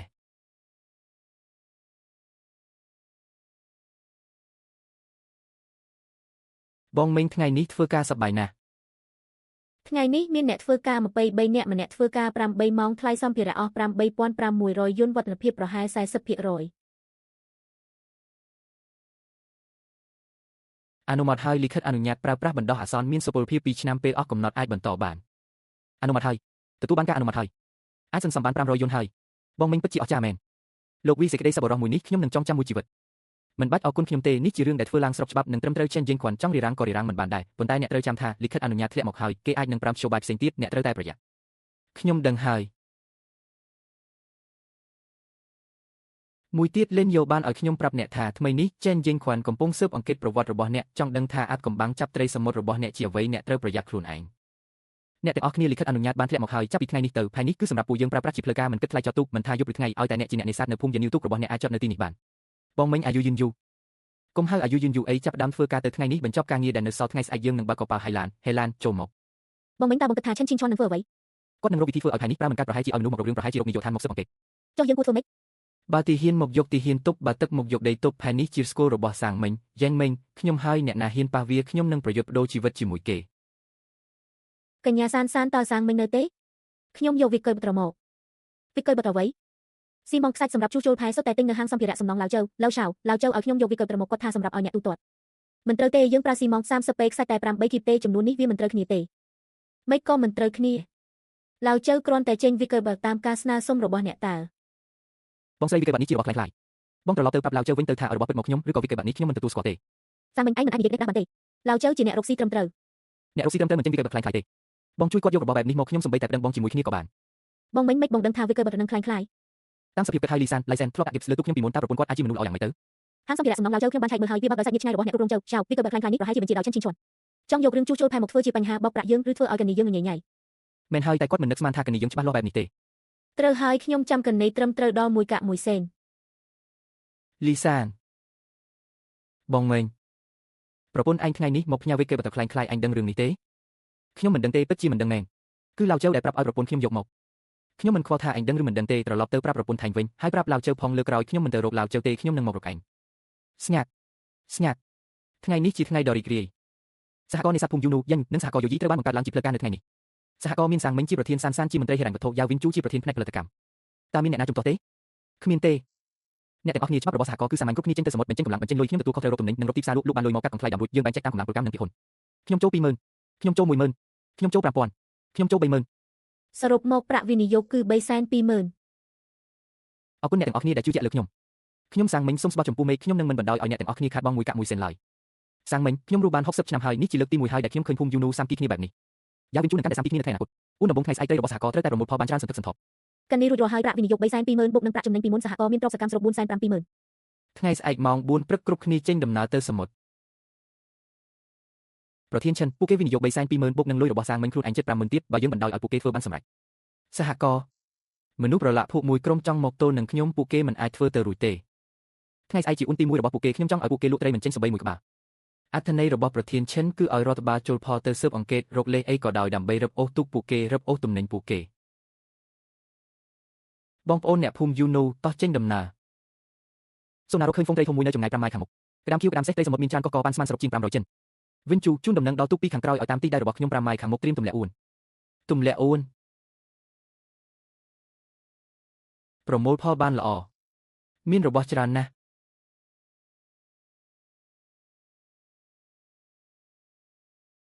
់ហើយចិនសៀនលីងព្រះសមុទ្របង្ហាញបារមីទាញអួនឡើងត្រឡប់ទៅផែវិញក្តាមខៀវ130ចិនក្តាមសេះ220ចិនត្រីសមុទ្រ80ចិនត្រីកាត់ឡាស់80ចិនត្រីតុកកែ150ចិនមឹកយ៉ា60ចិនសរុប540ចិនជើងនេះគិតតាមតម្លៃទីផ្សារចំណូលដូរគឺ18,000យ៉នប៉ុន្មានឆ្នាំមកហើយដែលភូមិយូនូមិនមានពេលដ៏រុងរឿងបែបនេះបងមិញកំពុងគិតអីហ្នឹងខ្ញុំកំពុងគិតថាបើម្ដាយខ្ញុំនៅរស់បានឃើញទស្សនវិជ្ជាថ្ងៃនេះគាត់ច្បាស់ជាសប្បាយចិត្តណាស់គាត់នៅឋានសួគ៌គាត់ពិតជាអាចមើលឃើញការប្រមូលផលដ៏ច្រើននៅថ្ងៃនេះឈិនឈីងឈွန်ដឹងបាត់ទៅហើយថ្ងៃស្អែករដ្ឋបាលចូលផលនឹងមកស៊ើបអង្កេតអ្នកត្រៀមខ្លួនឲ្យហើយទៅមកចំពេលល្អតា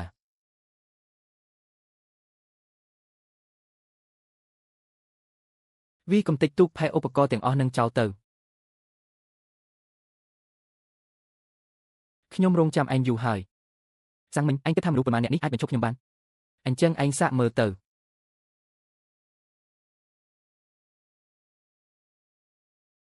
អ្នកគ្រប់គ្រងចៅមិនមែនឯងចង់វីកំតិចទេអីចៅមីងដោះលែងខ្ញុំទៅជាឈិនសុងដែលបញ្ជាឲ្យខ្ញុំមកទ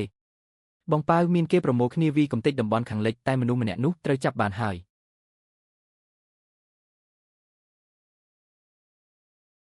ទៅកន្លែងប៉ូលីសជាមួយយើងដើម្បីបំភ្លឺល្អមើលការខុសត្រូវនៅកំពង់ផែផងកុំឲ្យអ្នកណាចូលចិត្តបងមីងកុំបារម្ភ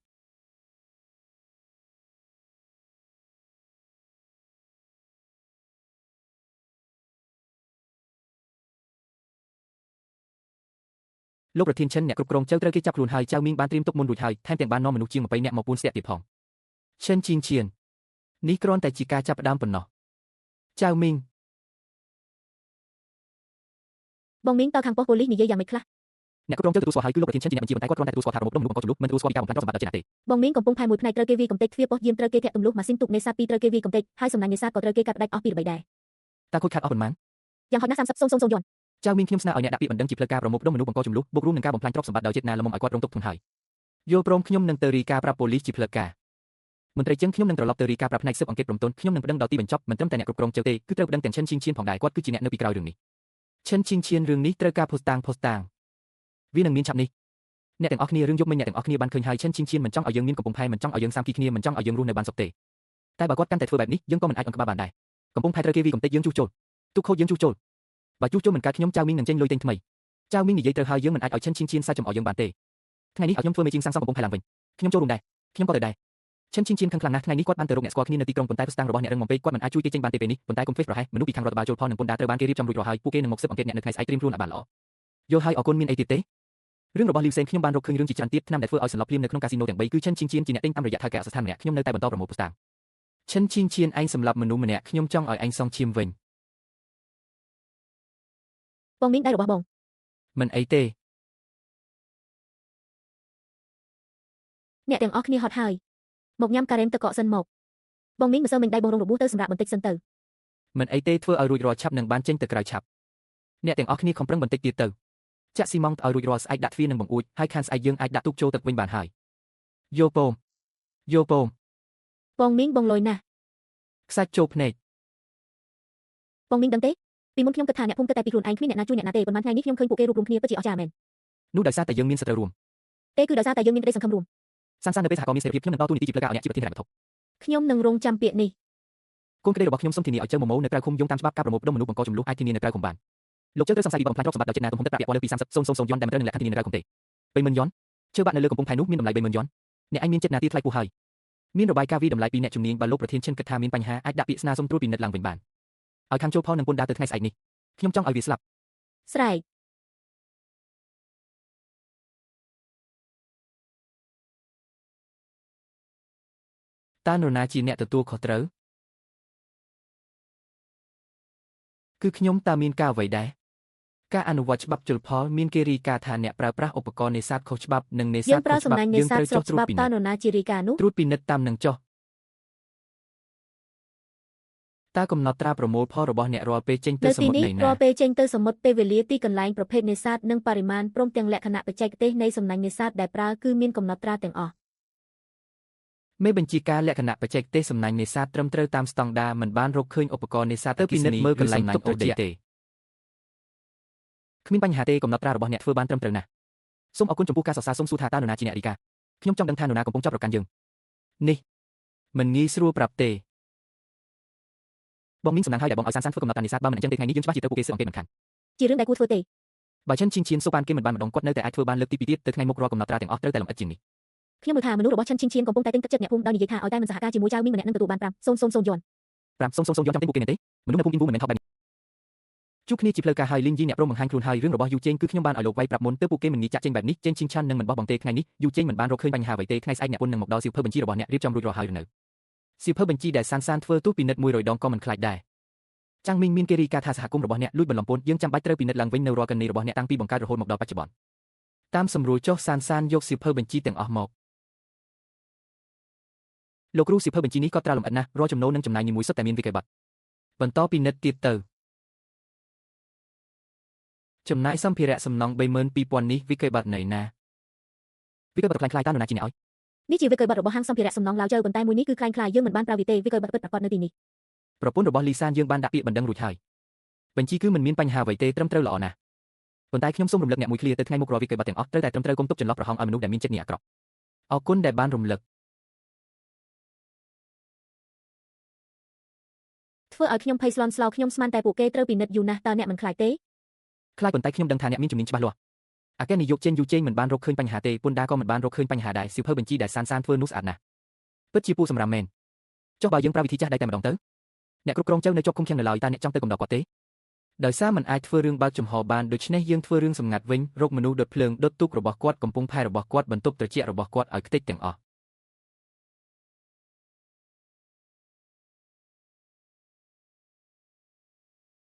ចេញឈីងឆាន់នឹងដុតភ្លើងហើយ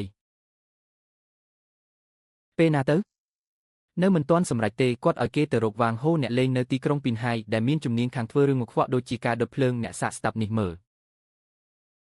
រកវាងហូឲ្យដុតភ្លើងដុតទូកនិងកំពុងផែរបស់គាត់ចោលឲ្យអស់ធ្វើឲ្យស្អាតបន្តិចកុំបន្សល់ទុកដានអគ្គនាយកជេនវាងហូទាមទារ 10,000 ប្រាក់កក់ 50,000 បន្ទាប់ពីការងាររួចរាល់ថែម 50,000 ទៀតខ្សែអាចសម្លេងនេះមានប្រភពមិនស្របច្បាប់ទេយើងចាំបាច់ត្រូវស្វែងរកភស្តុតាងដែលស្របច្បាប់តើការពិតទៅអ្នកមានអត្តសញ្ញាណជាអ្វីមនុស្សធម្មតាមិនអាចរករបស់បែបនេះបានទេខ្ញុំគ្រាន់តែអាចប្រាប់អ្នកថាខ្ញុំកំពុងធ្វើការឲ្យនាយកដ្ឋានមួយជាក់ស្ដែងជាអ្វីពេលនេះមិនអាចនិយាយបានទេល្អខ្ញុំមិនសួរទេប៉ុន្តែអ្នកត្រូវប្រាប់ខ្ញុំពីរឿងដុតភ្លើងតើត្រូវរារាំងដោយរបៀបណាចេញឈីងឆាន់ចង់រកមនុស្សមកដុតភ្លើងទៅកំពុងផែនឹងទូករបស់យើងអ្វីទៅចុះយើងគួរធ្វើដូចម្ដេចប្រដឹងប៉ូលីសគ្មានភស្តុតាងប្រដឹងប៉ូលីសគ្មានប្រយោជន៍ទេកំពុងផែត្រូវមានអ្នកយាមពេលយកពើនិងវិទ្យុតាក់ទងទៅជាមួយគុំធ្វើសកម្មភាពតែឯងបើឃើញសភាពការត្រូវប្រដឹងប៉ូលីសមុនរួចទៅឲ្យជំនួយខ្ញុំទៅចាត់ចែងកម្លាំងសានបងមីងតើបងគិតថាពួកគេនឹងមកនៅយប់នេះទេមិនដឹងទេប៉ុន្តែត្រូវត្រៀមខ្លួនឲ្យបានរួចរាល់មានអ្នកយាមយ៉ាងយូរយប់ស្អែកចាប់ផ្ដើមយប់ស្អែកឲ្យពួកគេមកចុះអគ្គនាយកចេញតើមានការងារអ្វីភូមិយីវ៉ាន់កំពុងផែយីងជួយយ៉ាដុតទូកដុតបន្ទប់ត្រជាក់ដុតឧបករណ៍ដុតឲ្យឆេះកាន់តែខ្ទេចកាន់តែល្អ10,000បងមុន 50,000 បន្ទាប់ពីការងាររួចរាល់ទើបបង 50,000 ទៀតអគ្គនាយកចេញសូមកុំបារម្ភការងារបែបនេះខ្ញុំធ្លាប់ធ្វើច្រើនហើយធានាថាមិនបន្សល់ទុកដានឡើយមិនអាចបន្សល់ទុកតម្រុយដែលចង្អុលមកខ្ញុំទេយល់ហើយមុខមិនធ្លាប់ស្គាល់ស្លាកលេខបរទេសដុតរួចចេញទៅភ្លាមមិនបន្សល់ទុកដានយប់ស្អែកចាប់ផ្ដើមកំពុងផែមានអ្នកយាមយប់វីឲ្យសន្លប់សិនរួចសឹមដុតភ្លើងយល់ហើយឡាវលីវយប់ស្អែកហៅម៉ាតុងនិងស៊ីវឡុងត្រៀមសាំងពើមានការងារធ្វើហើយលុយ 10,000 ធ្វើរួចចែកគ្នា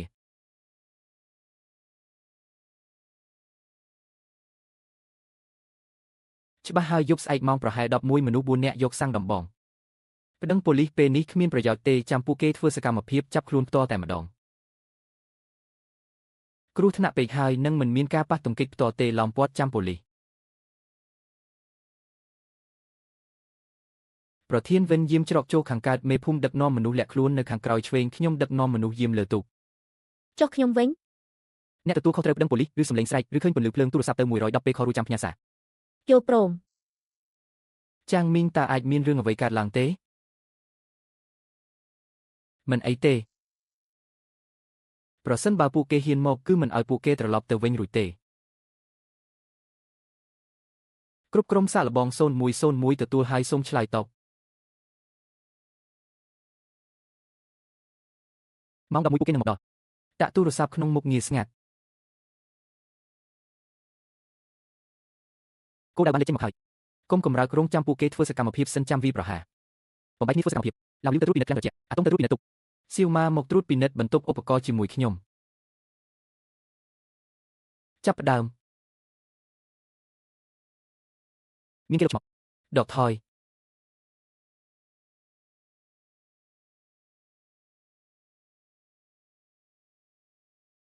តើលោកដឹងដោយរបៀបណា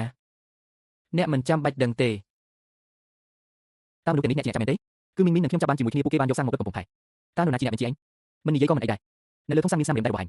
នៅកំពង់ផែមានកាមេរ៉ាសុវត្ថិភាពគ្រប់កន្លែងបើចង់បន្ធូរបន្ថយទោសត្រូវសារភាពពីឈឹងឈីងឈន់មកចាំងមីងពិតជាអស្ចារ្យមែនលើកនេះឈឹងឈីងឈន់រត់មិនរួចទេអរគុណអ្នកទាំងអស់គ្នាហើយចាប់បានទាំង4អ្នកឧស្សាហ៍ច្បាស់លាស់ត្រឡប់ទៅវិញនឹងស៊ើបអង្កេតភ្លាមពួកគេប្រាប់ថាឈឹងឈីងឈន់ជាអ្នកបញ្ជានឹងស៊ើបអង្កេតប៉ុន្តែឈឹងឈីងឈន់មិនងាយដោះស្រាយទេអ្នកត្រូវតែត្រៀមខ្លួនផ្លូវចិត្តឲ្យតែមានភស្តុតាងគ្រប់គ្រាន់ខ្ញុំមិនជឿថាច្បាប់មិនអាចដាក់ទោសគាត់បានទេបងមីងពួកយើងឈ្នះហើយនៅមិនទាន់ឈ្នះទេវ៉ាងហ៊ូមិនប្រកាសថានឹងនិយាយទេទោះបីជានិយាយក៏ដោយឈឹងឈីងឈន់ក៏អាចរកអ្នកណាម្នាក់មកទទួលទោសជាមួយដែរខ្ញុំបានថតវីដេអូសកម្មភាពទាំងមូលតាំងពីពួកគេចុះពីឡានរហូតដល់ត្រូវបានចាប់ខ្លួនគឺមានទាំងអស់ល្អណាស់សាននាងពិតជាពូកែមែន វ៉ាងហ៊ូឯងយកសាំងទៅកំពុងផាយចង់ធ្វើអ្វីស្នាមរៀមដៃនៅលើធុងសាំងជារបស់ឯងនៅលើដំបងដៃក៏ដូចគ្នាលើសពី3ឆ្នាំសារភាពពីអ្នកបញ្ជាគឺចាត់ទុកជាស្នាដៃធំអាចបន្ធូរបន្ថយទោសឯងគិតមើលខ្លួនឯងខ្ញុំចង់ជួបមេធាវីបានមុនពេលជួបមេធាវីបើចង់និយាយអ្វីអាចនិយាយបានគ្រប់ពេលហត់នឿយហើយវ៉ាងហ៊ូនៅមិនទាន់និយាយទេនេះជាភស្តុតាងដែលវ៉ាងហ៊ូដុតឃ្លាំងឲ្យឈឹងឈីងឈွန်កាលពី2ឆ្នាំមុនបើយកវត្ថុនេះទៅឲ្យប៉ូលីសទោះបីវ៉ាងហ៊ូមិននិយាយក៏ឈឹងឈីងឈွန်មិនអាចគេចផុតពីការតាក់ទងដែរតើអ្នករងចាំថ្ងៃនេះយូរប៉ុណ្ណាហើយចាប់តាំងពីថ្ងៃដែលឈឹងឈីងឈွန်សម្លាប់ឪពុកខ្ញុំ3ឆ្នាំ14ថ្ងៃប៉ូលីសទទួលបានភស្តុតាងថ្មីឃ្លាំងតំបន់ខាងជើងទីក្រុងពីនហៃកាលពី2ឆ្នាំមុនខ្ញុំសារភាពគឺឈឹងឈីងឈွန်ជាអ្នកបញ្ជាខ្ញុំរឿងយកមិញគឺគាត់ជាអ្នកខ្ញុំធ្វើគាត់ថានឹងឲ្យមួយសែនយន់បងមុនប្រមើលឲ្យខ្ញុំទៅកំពង់ផែចុះឃ្លាំងតំបន់ខាងជើងកាលពី2ឆ្នាំមុនវិញគឺគាត់ដែរឃ្លាំងគូប្រជែងរបស់គាត់ដុតរួចគាត់ឲ្យ150,000ហើយគាត់ធ្លាប់ឲ្យខ្ញុំវិញមនុស្សតើមានភស្តុតាងទេមានរាល់ពេលគាត់ឲ្យលុយខ្ញុំតែងតែកត់តាទុកការផ្ទេរប្រាក់តាមធនាគាររូបថតប្រគល់ប្រាក់សុទ្ធនិងការសន្ទនាតាមទូរស័ព្ទមួយចំនួនដែលខ្ញុំបានថតសម្លេងនៅក្រោមបន្ទះក្រែក្នុងបន្ទប់ជួលរបស់ខ្ញុំមាន USB Lesber មួយនៅខាងក្នុងមាន USB Lesber ទុករូបថតនិងសម្លេងថតស៊ីវចាងទៅឆែកឆេរបន្ទប់ជួលរបស់វ៉ាងហ៊ូឥឡូវនេះភ្លាមវ៉ាងហ៊ូបាននិយាយហើយគឺត្រូវគ្នានឹងឯកសាររបស់អ្នកតើពេលណាទើបអាចចាប់ខ្លួនឈឹងឈីងឈွန်បានលឿនបំផុតគឺការកោះហៅសាកសួរនៅសប្តាហ៍ក្រោយតើអ្នកណាជាក្នុងបង្អែករបស់គាត់មិនអាចប្រាប់អ្នកបានទេប៉ុន្តែថ្នាក់លើកំពុងតែស៊ើបអង្កេតហើយវ៉ាងហ៊ូបានសារភាពពីឈឹងឈីងឈွန်ហើយគំនុំរបស់ឪពុកខ្ញុំនឹងត្រូវសងសឹកហើយ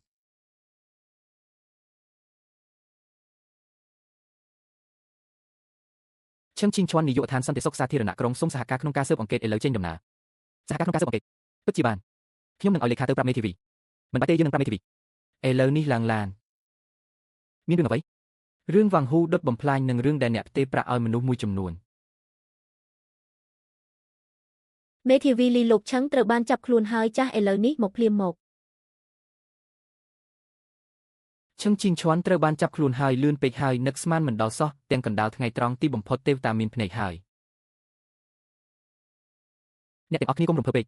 គ្រាន់តែជាការកោះហៅសាកសួរមិនទាន់ការទុកទេប៉ុន្តែនេះគ្រាន់តែជាជំហានដំបូងប៉ុណ្ណោះគាត់មកសើចចំអកខ្ញុំលោកឈឹងគាត់បានចេញមកវិញហើយប៉ុន្តែចម្លើយសារភាពរបស់វ៉ាងហ៊ូនឹងកំណត់ប្រាប់ទេប្រាក់គឺគ្រាន់តែដើម្បីបាត់សំណុំរឿងគាត់រត់មិននោះទេខ្ញុំមិនប្រញាប់ទេឆ្មាចាប់កណ្ដុរត្រូវលេងយឺតនិយាយមកតើអ្នកពិតជាអ្នកណាតើលោកនៅចាំទេកាលពីជាង10ឆ្នាំមុនលោកធ្លាប់ជួយក្មេងប្រុសម្នាក់ដែលស្ថិតនៅកំពង់ផែចាស់ឆ្នាំនោះខ្ញុំអាយុ11ឆ្នាំបានធ្លាក់ចូលទៅក្នុងសមុទ្ររលកពស់ជាងមនុស្សអ្នកគ្រប់គ្នាកំពុងស្រែកតែគ្មានអ្នកណាហ៊ានចុះទៅទេមានតែលោកប៉ុណ្ណោះក្មេងជំទង់ម្នាក់បានលោតចុះទៅឯងគឺជាក្មេងថតមែនទេបាទខ្ញុំត្រូវបានគេបញ្ជូនទៅស្រុកកំណើតវិញប៉ុន្តែខ្ញុំនៅតែចាំឈ្មោះរបស់លោកគឺលោកចាំងមីនជីនិតខ្ញុំធ្លាប់បង្កេឲ្យតាមរកលោកភូមិអ៊ីនីធំពេកក្រោយមកខ្ញុំក៏បានឮថាលោកមានរឿងតើលោកដឹងទេថាពេលនោះខ្ញុំមានអារម្មណ៍បែបណាអ្នកមានគុណដែលជួយសង្គ្រោះជីវិតត្រូវបានគេធ្វើបាបរហូតដល់គ្រួសារបែកបាក់សាប់បាត់ជីវិតចំណែកខ្ញុំនៅស្ថាប័នឲ្យការដែលមានអំណាចនៅក្នុងដៃតែមិនអាចជួយអ្វីបានសោះជីវិតដែលឯងជំពាក់ខ្ញុំឯងបានសងរួចហើយឯងបានជួយខ្ញុំច្រើនពេកហើយសងមិនអស់ទេលោកបានជួយសង្គ្រោះជីវិតខ្ញុំជួយលោកទម្លាក់ឈឹងឈីងឆាននេះមិនមែនជាការសងបំណុលទេវាជារឿងដែលគួរតែធ្វើត្រូវហើយជារឿងដែលគួរតែធ្វើតើឯងធ្វើការងារអ្វីឲ្យប្រកបទៅហេតុអ្វីក៏រកបានភស្តុតាងច្រើនម្ល៉េះក្រុមស៊ើបអង្កេតពិសេសនៃបង្ការរំពេចនឹងលោកបំផាក់អាក្រក់ពិសេសស៊ើបអង្កេតបទល្មើសការងារនិងបទល្មើសសេដ្ឋកិច្ចសម្លេងថតរបស់ឈឹងឈីងឆានតម្រូវបញ្ជានៃខ្លះគឺបានមកពីប្រភពស្រុកច្បាប់ខ្លះទៀតមិនអាចប្រាប់បានទេត្រូវហើយឈឹងឈីងឆានត្រូវបានគេហៅទៅសាកសួររួចក៏ដោះលែងវិញបញ្ជាក់ថាមានអ្នកនៅពីក្រោយការពីគាត់បើចង់ទម្លាក់គាត់តើត្រូវការអ្វីខ្លះភស្តុតាងរឹងមាំបញ្ជីកណេឲ្យនៅអគារពហៃដែលគាត់ត្រាពីទំនាក់ទំនងផលប្រយោជន៍ទាំងអស់រវាងគាត់និងអ្នកដែលនៅពីក្រោយបើយកវាបាននោះគ្មាននរណាអាចជួយការពារគាត់បានទៀតទេតើបញ្ជីកណេអត់ណេណាអគារពហៃក្នុងការិយាល័យផ្ទាល់ខ្លួនរបស់ឈឹងឈីងឆានទូដែកនៅពីក្រោយទូសៀវភៅមានកាមេរ៉ាសុវត្ថិភាពមានអង្គរៈអ្នកក្រៅមិនអាចចូលបានទេអ្នកក្រៅមិនអាចចូលបានទេតែខ្ញុំមិនមែនជាអ្នកក្រៅទេខ្ញុំគឺចាំងមីងនៅភូមិអ៊ីនីពេលដែលជំនួយការលីវកំពុងឆែកបញ្ជីខ្ញុំនឹងលួចចូលទៅលោកនឹងស្លាប់មិនខានធ្លាប់ស្លាប់ម្ដងរួចមកហើយណាត់ខ្ញុំពីព្រលឹមបែបនេះមានរឿងអីចង់និយាយមិនត្រឹមតែជានិកាយសង្គមទេតែអ្នកនៅពីក្រោយគាត់មានការពាក់ព័ន្ធនឹងថ្នាក់ដឹកនាំមួយចំនួននៅទីក្រុងពីនហៃថ្នាក់ខេត្តស៊ើបអង្កេតសម្ងាត់មួយឆ្នាំហើយអ្វីដែលខ្វះគឺឆ្នេះឯងមិនមែនមកសង្គមទេសង្គមគឺជារឿងពិតប៉ុន្តែខ្ញុំកាន់តែត្រូវការច្រកចេញមួយលោកគឺជាច្រកចេញនោះលិខិតប្តឹងរបស់លោកខ្ញុំបានបញ្ជូនទៅឲ្យក្រុមស៊ើបអង្កេតពិសេសភ្លាមបញ្ជីកណេឲ្យនៅអគារពហៃបើយកវាបាននោះភស្តុតាងនឹងរឹងមាំដូចភ្នំឯងប្រាប់ខ្ញុំមកថាយកវាយ៉ាងម៉េចនៅខាងក្នុងបំផុតនៃជាន់ទី3ទូដែកគឺនៅពីក្រោយទូសៀវភៅជាទូដែកអេឡិចត្រូនិកដេលីខ្ញុំមិនដឹងលេខកូដទេប៉ុន្តែជំនួយការលីវដែលជាលេខាផ្ទាល់របស់ឈិនឈីងឆាននឹងមកឆែកបញ្ជីរៀងរាល់យប់ថ្ងៃសុក្រពេលនោះទូដែកនឹងត្រូវបានបើកការឆែកមើលត្រូវចំណាយពេលយូរប៉ុណ្ណាប្រហែល10នាទីលោកត្រូវចូលទៅក្នុងអំឡុង10នាទីនេះថតរូបរួចចាក់ចេញតំបន់ដែលកាមេរ៉ាមើលមិនឃើញមាន3កន្លែងប៉ុន្តែកាមេរ៉ាទី3នៅតាមច្រកវាងាកចេញ3វិនាទីរៀងរាល់30វិនាទីម្ដងពីមាត់ចណ្ដាលទៅដល់មុខទ្វារការិយាល័យមានចម្ងាយ10ម៉ែត្រលោកត្រូវការ3វិនាទីដើម្បីរត់ដល់3វិនាទី10ម៉ែត្រនេះជាល្បឿនរបស់លេប៊ូបូតហើយដូច្នេះហានិភ័យគឺខ្ពស់ខ្លាំងណាស់លោកអាចមិនទៅក៏បានពាក់ពីទៅខ្ញុំនឹងបញ្ជីពីទីនេះបើសិនការមិនសួរដល់ថតគ្នាទេថាបុសល87%ខ្ញុំនឹងផ្ដល់ការណែនាំផ្លូវនិងការព្រមានពីគ្រោះថ្នាក់នៅពេលវេលាសំខាន់ប៉ុន្តែត្រូវចាំថាអ្នកមានឱកាសតែម្ដងគត់បើខកខានគឺគ្មានលើកទី2ទេម្ដងគឺគ្រប់គ្រាន់ហើយនៅសល់10នាទីទៀតបំពង់បង្ហូរទឹកអាចទ្រទម្ងន់បានគ្រប់គ្រាន់ដោយមានគន្លឹះទប់រៀងរាល់2ម៉ែត្រចុះនៅទីនេះឡើងខាងមុខ10ម៉ែត្រកាមេរ៉ាទី3រាប់ថយក្រោយ5 4 3 2ឥឡូវនេះធ្វើតាមចង្វាក់ដែលចន្លោះពេល30វិនាទីរត់ក្នុង3វិនាទីព្រាម5 4 3 2 1រត់ជំនួយការលីវត្រឡប់មកវិញមុនពេលកំណត់ កំពុងឡើងមកហើយឆាប់ទៅលោកប្រធានឈិនឆែកបញ្ជីរួចរាល់ហើយលុយសម្រាប់កំពុងផែពីនហើយក៏បានមកដល់ហើយដែរបាទខ្ញុំចាក់សោរួចនឹងត្រឡប់ទៅវិញហេតុអ្វីកំរាលឥតមានស្នាមទឹកយ៉ាងម៉េចហើយថតបានទេទាំងអស់ស្ទើរតែបាត់បង់ជីវិតទៅហើយមិនទាន់ចាប់ទេតទៅមានអ្នកធ្លាប់ចូលមកទោះបីមិនទេបញ្ជីនៅទីនេះទេប៉ុន្តែនៅលើអេមីស្នាមទឹកមានអ្នកធ្លាប់មកទីនេះពួកគេចង់រត់បញ្ជីចោលជាមួយការលឺត្រឡប់ទៅវិញឥឡូវនេះគឺដើម្បីបញ្ជីទៅហើយរូបថតរបស់ខ្ញុំគឺជាគូស្តាងចុងក្រោយត្រូវតែចម្លងទុកជាបន្ទាន់ឆាប់ដល់ថយទៅភូមិអ៊ីនីវិញទៅកន្លែងខ្ញុំស្នាក់នៅដើម្បីអាប់ដេតនិងចម្លងទុកក្នុងកុំព្យូទ័រដែលបានដាក់កូដសម្ងាត់គាត់ចាប់ផ្ដើមដុតវាហើយជំនួយការលីវរត់បាត់ហើយបញ្ជីត្រូវបានដុតអស់ហើយឈិនជីងឆាន់បាត់ខ្លួនប្រហែលជាកំពុងទេទ្រព្យសម្បត្តិត្រៀមរត់ពីខ្លួនរួចរាល់ហើយភូស្តាងត្រូវបានរក្សាទុកអញទុកមួយច្បាប់ទៅខ្ញុំទុកមួយច្បាប់បើសិនជាខ្ញុំមានរឿងអីឯងនៅមានភូស្តាងត្រូវបានរក្សាទុកដោយជោគជ័យស្នើឲ្យថតចម្លងទុកនៅកន្លែងផ្សេងគ្នាលោកនឹងមិនមានរឿងអ្វីទេពួកយើងនឹងមិនមានរឿងអ្វីទេអញមើលទៅសតិនិយមណាស់មិនមែនសតិនិយមទេគឺទោះបីជាបញ្ជីត្រូវបានដុតចោលក៏ដោយប៉ុន្តែរូបថតនៅតែមានក្នុងខួរក្បាលរបស់ខ្ញុំរាល់ទំព័ររាល់តួលេខរាល់ឈ្មោះទោះបីជាទូរស័ព្ទនិង USB បាត់ក៏ដោយក៏ខ្ញុំអាចសរសេរវាចេញមកវិញបានដែរតែត្រូវធ្វើអ្វីបន្តទៀតរងចាំអ្វីរងចាំពេលគាត់ធ្វើខុសពេលឈិនឈិងឆោតរួចពីខ្លួនគាត់ច្បាស់ជានឹងយករបស់ដែលមានតម្លៃបំផុតទៅជាមួយមិនមែនសាច់ប្រាក់មិនមែនគ្រឿងអង្ការទេតែជាចំណុចខ្សោយរបស់មន្ត្រីទាំងនោះក្នុងដែលគាត់ប្រកាសជានៅមានច្បាប់ចម្លងមួយទៀតអញចង់មានន័យថាគាត់គិតថាបញ្ជីដុតចោលហើយគឺមានសុវត្ថិភាពប៉ុន្តែគាត់មិនដឹងទេថាកន្លែងដែលគ្រោះថ្នាក់បំផុតគឺជាកន្លែងដែលមានសុវត្ថិភាពបំផុតគាត់ច្បាស់ជានឹងយកច្បាប់ចម្លងនោះមុនពេលរត់ពីខ្លួនដូច្នេះឲ្យតែតាមដានគាត់ជាប់ទៅបានហើយយ៉ាងមានរូបថតបញ្ជីដែលលោកថតបានខ្ញុំក៏មានមួយច្បាប់ដែរបើចង់ទម្លាក់ឈិនឈិងឆោតយប់ស្អែកម៉ោង10នៅកំពង់ផែចាស់មកតែម្នាក់ឯងជាអន្តៈមែនទេឬក៏ជាលិខិតសញ្ញាភេទភាពប្រធានក្រុមស៊ើបអង្កេតកំពុងតែពន្លឿនហើយ Chen Ting-Quan ប្រហែលជាដឹងខ្លួនហើយអាចនឹងរត់គ្រប់ពេលចឹងប្រញាប់បញ្ជូនទៅរួចរាល់ភស្តុតាងបានរក្សាទុកហើយចុះខាង Chen Ting-Quan យ៉ាងម៉េចហើយលោកប្រធាន Chen កាមេរ៉ាសុវត្ថិភាពបានដកស្រង់ហើយយប់មិញម៉ោង 9:40 នាទីមានមនុស្សលួចចូលក្នុងការិយាល័យរបស់លោកនរណាពង្រេកមើលទៅគឺ Zhang Meng តើគេចូលមកដោយរបៀបណាឯងមិនប្រាប់ថាសិនសុកល្អឥតខ្ចោះទេហីគេប្រហែលជាប្រើជ្រុងកំបាំងនៃកាមេរ៉ាសុវត្ថិភាពចុះសៀវភៅបញ្ជីនៅទេទូដែកមិនត្រូវបានគាត់ទេយប់មិញខ្ញុំដុតចោលគឺជាសៀវភៅបញ្ជីคล้ายៗសៀវភៅពិតលាក់នៅកន្លែងផ្សេងអ្វីដែលយ៉ាងមិញថតបានប្រហែលជាសៀវភៅបញ្ជីคล้ายៗប៉ុន្តែឈ្មោះទាំងនោះក៏គ្រប់គ្រាន់ឲ្យយើងមានបញ្ហាដែរសៀវភៅបញ្ជីคล้ายៗពាក់ព័ន្ធប៉ុន្មានអ្នកប្រធាននាយកដ្ឋានកំពង់ផែសិនអនុប្រធាននាយកដ្ឋានប៊ុនដាយ៉ៅប្រធានផ្នែកកិច្ចការសមុទ្រលីវនិងមន្ត្រីថ្នាក់ផ្នែក2អ្នកនៅខេត្តឲ្យពួកគេបិទមាត់ផ្ទេរប្រាក់ 50,000 ឲ្យម្នាក់អ្វីដែលគួរកំទេចត្រូវកំទេចចោលអ្វីដែលគួររត់ត្រូវរត់ 50,000 វាមិនតិចពេកទេបើគិតថាតិចកុំយកប្រាប់ពួកគេនរណាមិនអាចបិទមាត់បានខ្ញុំនឹងធ្វើឲ្យគ្រួសារគេមិនបានសុខយ៉ាងមិញអញគិតថាថតបានសៀវភៅបញ្ជីคล้ายៗពី3អាចព្រោះខ្ញុំបានយកសម្រាប់ខ្ញុំ Chen Ting-Quan នៅទីក្រុងបាញ់ហេ20ឆ្នាំហើយខ្ចប់ជួបអ្វីដែលមិនធ្លាប់ជួបរៀបចំយន្តហោះមែនទេយន្តហោះនេះនឹងត្រូវគេតាមដានទៅផ្លូវគោកទៅខេត្តជិតខាងសិនរួចទៅចេញទៅក្រៅប្រទេសពីទីនោះអាចទៅបានលឿនបំផុតនៅពេលណាយប់នេះមានឡានមួយទៅទីក្រុងហ្គេងព្រឹកស្អែកអាចដល់ពីទីក្រុងហ្គេងអាចចេញតាមព្រំដែនបានគឺយប់នេះហើយបងសាំគឺខ្ញុំសៀវភៅបញ្ជីត្រូវគេថតបានហើយបងត្រូវតែជួយខ្ញុំបិទបាំងវាលោកប្រធាន Chen មនុស្សមកពីគណៈកម្មការវិន័យបានហើយខ្ញុំទៅនិយាយហើយខ្ញុំមិនអាចជួយលោកបានទេលោកគិតរកវិធីខ្លួនឯងទៅមួយហ្វុងសុទ្ធតែមនុស្សគ្មានបានការមានរឿងមួយគ្មានអ្នកណាអាចពឹងបានលោកប្រធាន Chen ឡានរៀបចំរួចរាល់ហើយយើងទៅចុះខ្លាចយឺតជាងនេះទៅមិនរួចមុននឹងទៅត្រូវកំទេចចោលកំណត់ត្រាផ្ទេរប្រាក់ទាំងអស់ជាមួយប្រធាននាយកដ្ឋានសិននិងអនុប្រធាននាយកដ្ឋានយ៉ាវក្នុងរយៈពេល2ឆ្នាំនេះមិនអាចទុកដានអ្វីឡើយនៅក្នុងម៉ាស៊ីនកាត់ក្រដាសរួចហើយក្នុង Facebook គឺមានវីដេអូដែលពួកគេទទួលលុយបើខ្ញុំមានរឿងឯងត្រូវផ្ញើនេះទៅគណៈកម្មការវិន័យខេត្តឲ្យពួកគេទៅកំដរខ្មោចខ្ញុំ20ឆ្នាំថ្ងៃនេះត្រូវបំផ្លាញដោយអ្នករកស៊ីតាមសមុទ្រម្នាក់លោកប្រធាន Chen យ៉ាងមិនមានអ្នកនៅពីក្រោយគឺលេងយូគេមិនមែនជាមនុស្សធម្មតាទេខ្ញុំដឹងមនុស្សមកពីខេត្តប៉ុន្តែខ្ញុំ Chen Ting-Quan បានធ្វើការនៅទីក្រុងបាញ់ហេអស់រយៈពេល20ឆ្នាំមិនមែនពួកគេចង់ប៉ះពាល់ខ្ញុំគឺអាចប៉ះបាននោះទេលោកប្រធាន Chen ឡានពីក្រោយនោះនៅតាមដានទុកឲ្យពួកគេតាមចុះទៅតាមទ្វារចំហៀងបដូរទៅជិះឡានស៊ើបពណ៌ខ្មៅនោះវិញពេលទៅដល់ទីក្រុងហ្គេងបដូរអត្តសញ្ញាណប័ណ្ណហើយចេញទៅក្រៅប្រទេសឲ្យតែចេញទៅក្រៅប្រទេសបានពួកគេចាប់ខ្ញុំមិនបានទេលោកប្រធាន Chen ខាងមុខ3គីឡូម៉ែត្រគឺជាប៉ុស្តិ៍ត្រួតពិនិត្យផ្លូវជាតិវាងទៅតាមផ្លូវមាត់ទន្លេចាស់ផ្លូវនោះមានចំហុកច្រើនងាយនឹងខូចឡានក៏នៅតែប្រសើរជាងត្រូវគេចាប់បានដែរលោកប្រធាន Chen ប្រធាននាយកដ្ឋានសិនទៅតែត្រូវគណៈកម្មការវិន័យនាំខ្លួនទៅចឹងទុកឲ្យពួកគេស៊ើបអង្កេតទៅភស្តុតាងទាំងនោះខ្ញុំបានកំទេចចោលហើយពួកគេគ្មានភស្តុតាងរឹងមាំទេពេលទៅដល់ក្រៅប្រទេសគ្មាននរណាអាចប៉ះពាល់ខ្ញុំបានទេចាស់គឺខ្ញុំយប់នេះខ្ញុំចេញដំណើរថ្ងៃស្អែកដល់ទីក្រុងហ្វេងខានស្អែកចេញទៅក្រៅប្រទេសទាំងនេះនៅទីនោះរៀបចំរួចរាល់ហើយឬនៅរៀបចំរួចរាល់ហើយអាចទេប្រាប់បានគ្រប់ពេលរែងមិញអញគិតថាអញឈ្នះហើយខ្ញុំ Chen Ting-Quan បដូរកន្លែងថ្មីនៅតែអាចរស់នៅបានយ៉ាងរុងរឿងដដែល Chen Ting-Quan កំពុងរៀបចំរត់យើងត្រូវតែផ្ញើលិខិតប្តឹងនៅថ្ងៃនេះបើមិនដូច្នេះទេគាត់អាចនឹងរត់រួចខ្ញុំមានបំណងប្រើវិធីពីរព្រមគ្នាទី1តាមរយៈបណ្ដាញផ្ទៃក្នុងនៃក្រុមស៊ើបអង្កេតបញ្ជូនភស្តុតាងសៀវភៅបញ្ជីដោយផ្ទាល់ទៅក្រុមស៊ើបអង្កេតគណៈកម្មាធិការខេត្តទី2ក្នុងនាមសហគមន៍ភូមិយ៉ាងផ្ញើលិខិតប្តឹងដោយដាក់ឈ្មោះពិតទៅគណៈកម្មការវិន័យខេត្ត Chen Ting-Quan មិនត្រឹមតែជាអ្នកនៅពីក្រោយរឿងក្តីថ្នាំពុលរបស់ឡៃសែនទេនេះជាពេលដែលអ្នកគ្រប់គ្រងឆាវីបំផ្លាញថៃនេះជារបស់វងហ៊ីវធ្វើបាបមនុស្សហើយនៅមានភស្តុតាងនៃការសូកប៉ាន់មន្ត្រីរបស់គាត់ទៀតល្អខ្ញុំព្រិញជា2ច្បាប់មួយច្បាប់ផ្ញើទៅក្រុមស៊ើបអង្កេតលុបបំបាត់ឧក្រិដ្ឋកម្មនៃគណៈកម្មាធិការខេត្តនិងមួយច្បាប់ទៀតផ្ញើទៅព្រះរាជអាជ្ញាខេត្តខាងក្រុមស៊ើបអង្កេតខ្ញុំបានបញ្ជូនជាឯកសារអេឡិចត្រូនិករួចហើយឯងគិតថាថ្នាក់ខេត្តនឹងយកចិត្តទុកដាក់ទេប្រកាសជាយកចិត្តទុកដាក់សំណុំរឿងរបស់ Chen Ting-Quan ត្រូវបានបញ្ចូលទៅក្នុងបញ្ជីតាមដានរបស់ក្រុមស៊ើបអង្កេតហើយបូករួមទាំងភស្តុតាងរឹងមាំរបស់យើងលើកនេះគ្មានអ្នកការពារណាហ៊ានការពារគាត់ទៀតទេចុះខាង Chen Ting-Quanយ៉ាងម៉េចហើយគាត់អាចនឹងរត់ទេ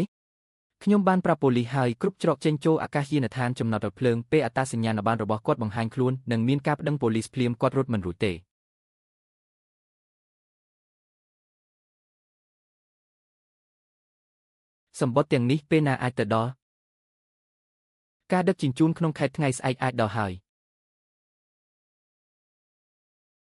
លោកប្រធានឆែនដំណឹងពីកំពង់ផែបែងហេមាននគរបាលស្លៀកពាក់ស៊ីវិលចុះត្រួតពិនិត្យនៅកំពង់ផែនៅអាកាសយានដ្ឋាននិងចំណតរថភ្លើងក៏មានប៉ូលីសដែរ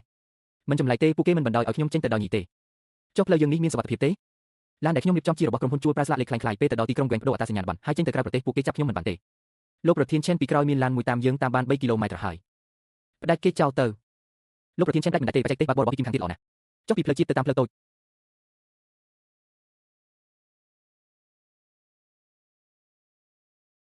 តើមានរឿងអ្វីកើតឡើងចិនជិនជៀនយើងមកពីមន្ទីរសន្តិសុខសាធារណៈខេត្តសូមចុះពីឡានសហការស៊ើបអង្កេតសហការស៊ើបអង្កេតខ្ញុំជាអ្នកជំនាញសពច្បាប់តើលោកមានភស្តុតាងអ្វីខ្លះយើងទទួលបានបណ្ដឹងលោកចុកសង្ស័យពីបទឧក្រិដ្ឋកម្មជាច្រើននេះគឺជាដីកាឃុំខ្លួនខ្ញុំចង់ជួបមេធាវីរបស់ខ្ញុំបានប៉ុន្តែលោកត្រូវតែទៅជាមួយយើងឥឡូវនេះចិនជិនជៀនលោកចុកសង្ស័យពីបទញញឹមអ្នកដទៃឲ្យសុបានលីងលុយយកខ្វក់ប្រើអំពើហិង្សាដោយចិត្តនេះជាដើមយើងមានភស្តុតាងគ្រប់គ្រាន់ខ្ញុំចង់ឃើញភស្តុតាងនេះគឺជាចម្លើយសារភាពរបស់បាំងហ៊ូនេះគឺជាចម្លើយសារភាពរបស់អ្នកគ្រប់គ្រងជើងនេះគឺជារូបថតសៀវភៅកណេរបស់អ្នកនៅអគារពោហៃហើយកំណត់រហៅទូរស័ព្ទរបស់អ្នកនិងការថតសម្លេងនៃការហៅទូរស័ព្ទរបស់អ្នកជាមួយបាំងហ៊ូយើងបានទាញយករួចហើយចិនជិនជៀនត្រូវបានចាប់ខ្លួនជាផ្លូវការឃុំខ្លួនក្នុងមន្ទីរឃុំឃាំងមិនអនុញ្ញាតឲ្យនៅក្រៅឃុំទេទីបំផុតហើយអ្វីដែលសំខាន់ជាងនេះទៅទៀតនោះគឺការផ្ទេរទ្រព្យសម្បត្តិរបស់ចិនជិនជៀនយើងបានរកឃើញកណេដែលលាក់នៅបរទេសរបស់គាត់ដែលមានកណេធនាគារស្វ័យចំនួន3សរុបជាង10លានលុយទាំងនេះនឹងត្រូវបានបង្កប្រើប្រាស់ដើម្បីទូទាត់សងជនរងគ្រោះនិងរឹបអូសប្រាក់ចំណូលខុសច្បាប់ចុះរឿងក្តីរបស់មីងលីវវិញវាត្រូវបានរួមបញ្ចូលគ្នាហើយលីសានអ្នកគ្រប់គ្រងជើងនិងវ៉ាងហ៊ូនឹងត្រូវទទួលខុសត្រូវតាមផ្លូវច្បាប់ចំពោះការស្លាប់របស់មីងលីវចិនជិនជៀនក្នុងនាមជាអ្នកផ្ដាំគំនិតនិងត្រូវប្រន្ទាទោសយ៉ាងហោចណាស់5ឆ្នាំបន្ថែមទៀតមីងលីវប្រកាសជាសប្បាយចិត្តណាស់ប្រសិនបើគាត់បានដឹ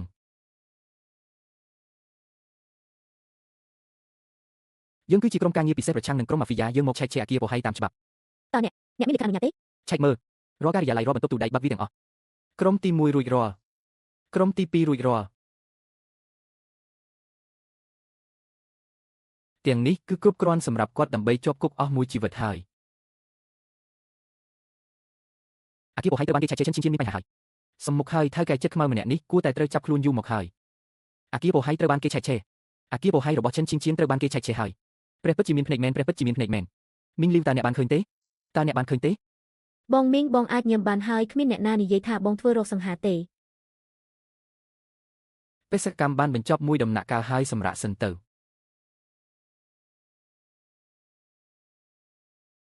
ចិនជិនជៀនរកឃើញសៀវភៅកណេឲ្យហើយសៀវភៅពិតប្រាកដមួយមិនមែនសៀវភៅคล้ายៗដែលលោកឲ្យជំនួយការលីវដុតចោលនោះទេតើអ្នកដឹងដោយរបៀបណាជំនួយការលីវបានសារភាពទាំងអស់លោកឲ្យគាត់ផ្ទេរសៀវភៅកណេឲ្យពិតប្រាកដហើយលាក់វានៅក្នុងទូដែកសម្ងាត់នៅអគារពោហៃរបស់លោកគាត់ខ្លាចថាលោកមានបញ្ហាគាត់មិនអាចទទួលកំហុសតែម្នាក់ឯងនេះការលោកខ្ញុំធ្វើល្អដែរគាត់ណាធ្វើល្អលោកឲ្យគាត់បង្កើតកណេคล้ายៗដូចពុស្តាងថ្ងៃណាដែលគាត់អត់ប្រយោជន៍តើលោកនឹងទុកជីវិតឲ្យគាត់ទេនេះគឺជាសេចក្តីសម្រេចចោទប្រកាន់លោកចុះសង្ស័យពីបទទម្រង់ចាត់តាំងជាក្រុមនិងដឹកនាំក្រុមម៉ាហ្វីយ៉ាបទសូប៉ានបទឡានលុយយកខ្វក់បទបង្កប៊ូស្នាមដោយចេតនាបទកាន់កាប់អាវុធខុសច្បាប់សរុបមាន11បទចោទប្រកាន់ហើយទឹកប្រាក់ពាក់ព័ន្ធមានចំនួនយ៉ាងច្រើនសន្ធឹកសន្ធាប់តើនឹងត្រូវជាប់គុកប៉ុន្មានឆ្នាំយោងតាមក្រមព្រំទណ្ឌការបន្ទាទោសបទឧក្រិដ្ឋជាច្រើនអាចប្រឈមមុខនឹងការជាប់ពន្ធនាគារអស់មួយជីវិតលោកសម្លាប់មីងលីវបំផ្លាញគ្រួសារជាច្រើនបំផ្លាញជីវិតអ្នកនេសាទប៉ុន្មានអ្នកនៅភូមិយិនវីអស់មួយជីវិតគឺស្រាលហើយឯងគិតថាឯងឈ្នះហើយចាំងមីងផ្ដល់ផលប្រយោជន៍ឲ្យឯងប៉ុន្មានបានជាឯងជួយវាកំណត់រាវវិទ្យាសាស្ត្ររបស់មីងលីវភស្តុតាងកាស៊ីណូរបស់លីសានច្បាប់ចម្លងនៃចម្លើយសារភាពរបស់វ៉ាងហ៊ូវាពិតជាពេញលេញណាស់តើមានអ្វីផ្សេងទៀតដែលយើងត្រូវការធ្វើទេចាំការជួបដំណឹងពីតុលាការទៅបានហើយព្រះរាជអាជ្ញាលីនរឿងក្តីម្ដាយខ្ញុំអាចត្រូវកាត់ទោសប្រហារជីវិតទេអាចអ្នកផ្ដាំគំនិតគឺឈិនឈីងឈៀនលីសានគ្រាន់តែជាឧបករណ៍ប៉ុណ្ណោះការស្លាប់របស់មីងលីវគឺបណ្ដាលមកពីឈិនឈីងឈៀនដោយផ្ទាល់គាត់មិនអាចគេចផុតពីបទឧក្រិដ្ឋនេះបានទេចាំងមីងសប្តាហ៍ក្រោយខ្ញុំនឹងត្រឡប់ទៅទីក្រុងវិញហើយការងាររបស់ក្រុមស៊ើបអង្កេតគឺត្រូវបានបញ្ចប់ជាមូលដ្ឋាននៅសល់ប្រកួតទៅឲ្យព្រះរាជអាជ្ញានិងតុលាការចាត់ការថែរក្សាខ្លួនផងចុះអ្នកវិញតើអ្នកមានគម្រោងអ្វីបន្តធ្វើសហករណ៍ពង្រីកទំហំបង្កើតម៉ាកយីហោធ្វើឲ្យអ្នកភូមិយិនវីទាំងអស់មានបានខ្ញុំជឿថាអ្នកអាចធ្វើបានសូមអរគុណអ្នកដែលគួរនិយាយពាក្យអរគុណគឺខ្ញុំកាលពីជាង10ឆ្នាំមុនអ្នកបានជួយសង្គ្រោះជីវិតខ្ញុំជាង10ឆ្នាំក្រោយមកទីបំផុតខ្ញុំអាចសង្កត់អ្នកវិញហើយឈិនឈីងឈៀនបានសារភាពគ្រប់យ៉ាងហើយបើអ្នកនៅតែលាក់បាំងនោះវានឹងធ្វើឲ្យទោសរបស់អ្នកកាន់តែធ្ងន់ធ្ងរប៉ុណ្ណោះជំនួយការលីវតើអ្នកដឹងទេថាមេធាវីដែលឈិនឈីងឈៀនរៀបចំឲ្យអ្នកជានរណាគឺជាប្អូនថ្លៃរបស់គាត់តាមឈ្មោះគឺជួយអ្នកប៉ុន្តែតាមពិតគឺតាមដានអ្នកខ្លាចអ្នកប្រាប់ពីគាត់នៅក្នុងក្រសែភ្នែករបស់គាត់អ្នកមិនដែលជាមនុស្សរបស់គាត់ទេល្អខ្ញុំសារភាពទាំងអស់ឈិនឈីងឈៀនបានឲ្យខ្ញុំធ្វើបញ្ជីកណេឲ្យคล้ายៗផ្ទេរទ្រព្យសម្បត្តិតាក់ទងអ្នកទទួលសំណូកគាត់បានលៀងលុយយកខ្វក់ទាំងអស់តាមរយៈកណេរបស់ខ្ញុំលេខសម្ងាត់សម្រាប់ទូដៃសម្ងាត់នៅអគារពោហៃខ្ញុំក៏ជាអ្នកកំណត់ដែរហើយតារាងបែងចែកប្រាក់ចំណេញរវាងគាត់និងខ្សែធំរបស់គាត់ខ្ញុំបានរក្សាទុកមួយច្បាប់នៅក្នុងប្រអប់សុវត្ថិភាពធនាគារប្រអប់សុវត្ថិភាពរបស់ធនាគារមួយណាលេខប៉ុន្មានតោះទៅយកភស្តុតាងទាំងនេះគឺជាកំណត់ត្រានៃការស៊ីសំណូកអស់ជាច្រើនឆ្នាំដែលពាក់ព័ន្ធនឹងមន្ត្រីជាង30នាក់នៅថ្នាក់ខេត្តក្រុងស្រុកលើកនេះពិតជាមានរឿងធំហើយបញ្ជូនសំណុំរឿងទាំងនេះហើយរីកាទៅថ្នាក់លើ គ្មានជំរឿទេអាចធ្វើបែបនេះបានតែប៉ុណ្ណោះផ្ញើសម្បត្តិនេះចេញផ្ទេរផ្ទាល់ទៅគណៈកម្មាធិការវិន័យខេត្តគាត់ខ្លួនលីឆុនចៅបានហើយគាត់បានផ្ដល់តារាងបែងចែកផលប្រយោជន៍រវាងឈិនឈីងឆាន់និងក្នុងបង្អែកពាក់ព័ន្ធនឹងមន្ត្រីជាង30នាក់ខេត្តបានបង្កើតក្រុមការងារពិសេសនិងចាប់ផ្ដើមភ្លាមល្អចុះសំណុំរឿងរបស់ឈិនឈីងឆាន់នឹងបើកសំណេរការនៅពេលណាលឿនបំផុតគឺខែក្រោយពេលរាជអាជ្ញាកំពុងរៀបចំស្តាងខ្សែសង្វាក់ពុស្តាងលើកនេះគឺពេញលេញណាស់ឈិនឈីងឆាន់មិនអាចក្រឡាប់ប្តីបានទេវិញជីនិយាយថាគាត់ចង់ទៅស្ដាប់ដើម្បីផ្ដល់ការពន្យល់ដល់ម្ដាយរបស់គាត់ជាការគួរហើយពេលនោះខ្ញុំនឹងរៀបចំ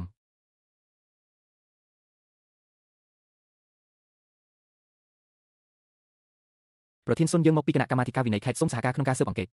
អ្នកមានការអីលោកបានទទួលសំណូកពីឈិនឈីងឆាន់ដើម្បីផ្ដល់ភាពងាយស្រួលដល់គាត់ក្នុងសិទ្ធិអភិវឌ្ឍតំបន់ឆ្នេរនិងសិទ្ធិអាជីវកម្មចំណត់ទូកសូមទៅជាមួយយើងមកពីក្រុមស៊ើបអង្កេតថ្នាក់ខេត្តសូមទៅជាមួយយើង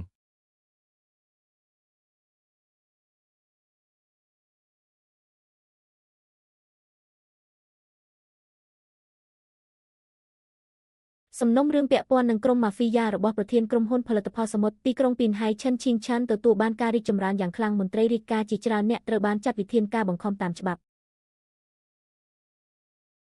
បងមីងមន្ត្រីជាច្រើនអ្នកត្រូវបានចាប់ខ្លួនក្នុងបង្អែករបស់ឈិនឈីងឆាន់ត្រូវចាប់អស់ហើយ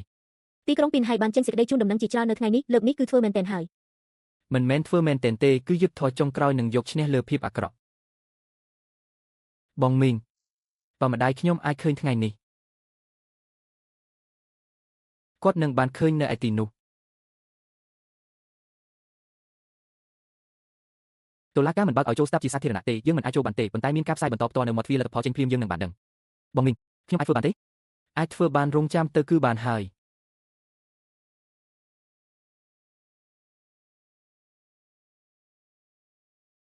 យប់មិញពេញមួយយប់មិនបានដេកសោះគ្រាន់តែរងចាំថ្ងៃនេះមនុស្សច្រើនយ៉ាងនេះសុទ្ធតែធ្លាប់ត្រូវឈិនឈីងឆាន់ធ្វើបាបនេះគ្រាន់តែជាផ្នែកតូចមួយប៉ុណ្ណោះឈិនឈីងឆាន់បានកាន់កាប់ទីក្រុងពីនហៃអស់រយៈពេល8ឆ្នាំជនរងគ្រោះមានរាប់រយនាក់ដោយសារសំណុំរឿងមានភាពស្មុគស្មាញនិងមានផលប៉ះពាល់សង្គមធ្ងន់ធ្ងរតុលាការនឹងជ្រើសរើសថ្ងៃដើម្បីប្រកាសសាលក្រមរងចាំ8ឆ្នាំហើយតើត្រូវរងចាំយូរប៉ុណ្ណាទៀតតុលាការត្រូវកាត់ក្តីដោយប្រុងប្រយ័ត្ននេះជានីតិវិធីធម្មតាចំនួនទឹកប្រាក់ពាក់ព័ន្ធធំបត់ល្មើសច្រើនតុលាការត្រូវការពេលវេលាដើម្បីពិភាក្សាប៉ុន្តែលទ្ធផលមិនផ្លាស់ប្ដូរទេឈិនឈីងឆាន់យ៉ាងហោចណាស់នឹងត្រូវកាត់ទោសជាង10ឆ្នាំយើងអាចរងចាំបានរងចាំអស់ប៉ុន្មានឆ្នាំនេះហើយមិនខ្វះប៉ុន្មានថ្ងៃនេះទេត្រឡប់ទៅវិញសិនលើកក្រោយចាំមកទៀត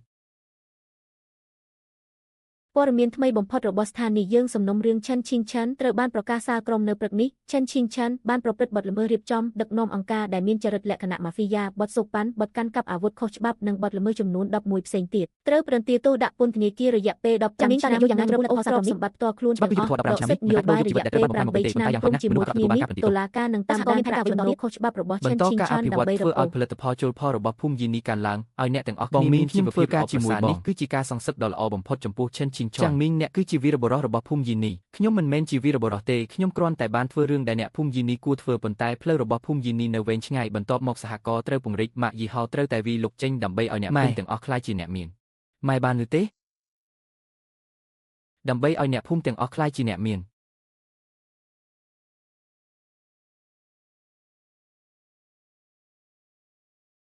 មិននឹកស្មានថាអ្នកនឹងមកមើលខ្ញុំសោះ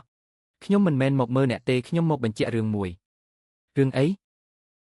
តើអ្នកព្រមចុះចាញ់ឬនៅចាងមីងខ្ញុំតែងតែគិតមិនយល់តើអ្នកដែលជាអ្នកនេសាទសមុទ្រម្នាក់ព្រោះអ្នកកំពុងអាចឆ្លាញ់ខ្ញុំកំពុងស្ថាបនាមនុស្សនៅជុំវិញអ្នកសុទ្ធតែប្រមូលផ្ដុំគ្នាដោយសារលុយមនុស្សនៅជុំវិញខ្ញុំគឺដោយសារការទុកចិត្តនិងក្តីសង្ឃឹមនេះហើយមិនមែនខ្ញុំជាអ្នកបញ្ជាទេគឺលីសានធ្វើតាមចិត្តខ្លួនឯងប៉ុន្តែខ្ញុំទទួលស្គាល់បាបកម្មដែលខ្ញុំបានសាងសង់តែខ្ញុំបានទទួល15ឆ្នាំប៉ុន្តែបំណុលខ្លះមិនមែន15ឆ្នាំអាចសងរួចទេអ្នកនិយាយត្រូវអ្វីដែលខ្ញុំជំពាក់សងមិនអស់ទេបានជួបហើយតើមានអារម្មណ៍យ៉ាងណាហាក់ដូចជាយកសពដ៏យូរមួយឥឡូវភ្ញាក់ហើយចាងមីងអ្នកប្រែប្រួលហើយពីក្មេងប្រុសម្នាក់ដែលតូចជាមួយបុរសមាធំ3នាក់នៅលើទូកកំសាន្តខ្លាចជាមនុស្សដែលអាចទទួលខុសត្រូវរឿងពិតប្រាកដម្នាក់ឆ្លងកាត់រឿងច្រើនយ៉ាងនេះខ្ញុំបានឲ្យទៅចម្លាច់ក្រុមស៊ើបអង្កេតបញ្ចប់ការងារហើយថ្ងៃនេះខ្ញុំនឹងត្រឡប់ទៅខេត្តវិញថែរក្សាសុខភាពផងឧស្សាហ៍មកលេងផងណាប្រាកដហើយខ្ញុំក៏ចង់ភ្លក់ផលិតផលថ្មីរបស់សហករណ៍អ្នកផងដែរបងមីងបងបានទៅជួបគាត់ទេនឹងហើយតើគាត់មាននិយាយអ្វីទេ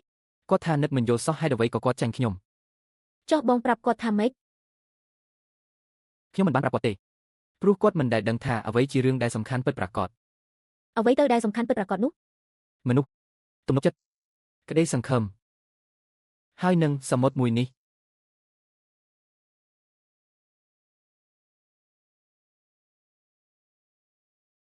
ស្ងាត់អង្គប្រជុំបែងចែកប្រាក់ចំណេញចាប់ផ្ដើមឥឡូវនេះ តាំងពីសហករណ៍បានបង្កើតមកចំណូលសរុបគឺ473,000 យន្តដកថ្លៃដើមថ្លៃចំណតទូកនិងការទិញឧបករណ៍នានាប្រាក់ចំណេញសុទ្ធគឺ328,000 យន្តបែងចែកប្រាក់ចំណេញតាមសមាមិត្តភាគហ៊ុនប្រធានចាងមីងមានភាគហ៊ុន100,000 យន្តទទួលបាន82,000 យន្តយ៉ាវិញជឿមានភាគហ៊ុន8,000 យន្តទទួលបាន16,400 យន្តមេភូមិមានភាគហ៊ុន10,000 យន្តទទួលបាន8,200 យន្តសរុប328,000 យន្តត្រូវបានបែងចែករួចរាល់ខ្ញុំរស់នៅជាង60ឆ្នាំមកហើយនេះជាលើកទី1ហើយដែលបានឃើញអ្នកភូមិទទួលបានប្រាក់ចំណេញចាងមីងអញពិតជាពូកែមែនមិនមែនខ្ញុំពូកែទេគឺដោយសារការសាមគ្គីរបស់ពួកយើងទាំងអស់គ្នាបងមីងបើម៉ែខ្ញុំបានឃើញថ្ងៃនេះគាត់ច្បាស់ជាសប្បាយចិត្តខ្លាំងណាស់គាត់នឹងបានឃើញវាបងមីងគ្រាន់តែបែងចែកប្រាក់ចំណេញមិនទាន់គ្រប់គ្រាន់ទេសហករណ៍ត្រូវមានការអភិវឌ្ឍយូរអង្វែងដូច្នេះត្រូវតែមានការផ្លាស់ប្ដូរបង្កើតក្រុមហ៊ុនបង្កើតម៉ាកយីហោធ្វើការកែច្នៃបង្កើតបណ្ដាញលក់ដោយខ្លួនឯងមិនអាចពឹងផ្អែកតែលើការលក់វត្ថុធាតុដើមទៀតទេនេះនិយាយទៅសហករណ៍គ្រាន់តែជាជំហានដំបូងប៉ុណ្ណោះដើម្បីឲ្យអ្នកទាំងអស់គ្នាមានជីវភាពទូទៅពិតប្រាកដត្រូវតែដើរតាមផ្លូវបង្កើតម៉ាកយីហោនិងឧស្សាហូបនីយកម្មខ្ញុំបានសរសេរគម្រោងមួយចុះបញ្ជីក្រុមហ៊ុនសាងសង់រោងចក្រកែច្នៃចុះបញ្ជីម៉ាកសញ្ញាធ្វើការលក់តាមអនឡាញបងសាកមើលសិនទៅតាំងនាងសរសេរពីនៅពេលណាខ្ញុំសរសេរពីនៅពេលយប់2 3ថ្ងៃនេះខ្លាចបងមិនយល់ព្រមទើបមិនហ៊ានប្រាប់ខ្ញុំយល់ព្រមថ្ងៃស្អែកប្រមូលអ្នកភូមិមកប្រជុំមែនហ្នឹងមែនហើយភូមិនេសាទយូនីដល់ពេលផ្លាស់ប្ដូរជីវភាពរស់នៅហើយអ្នកទាំងអស់គ្នា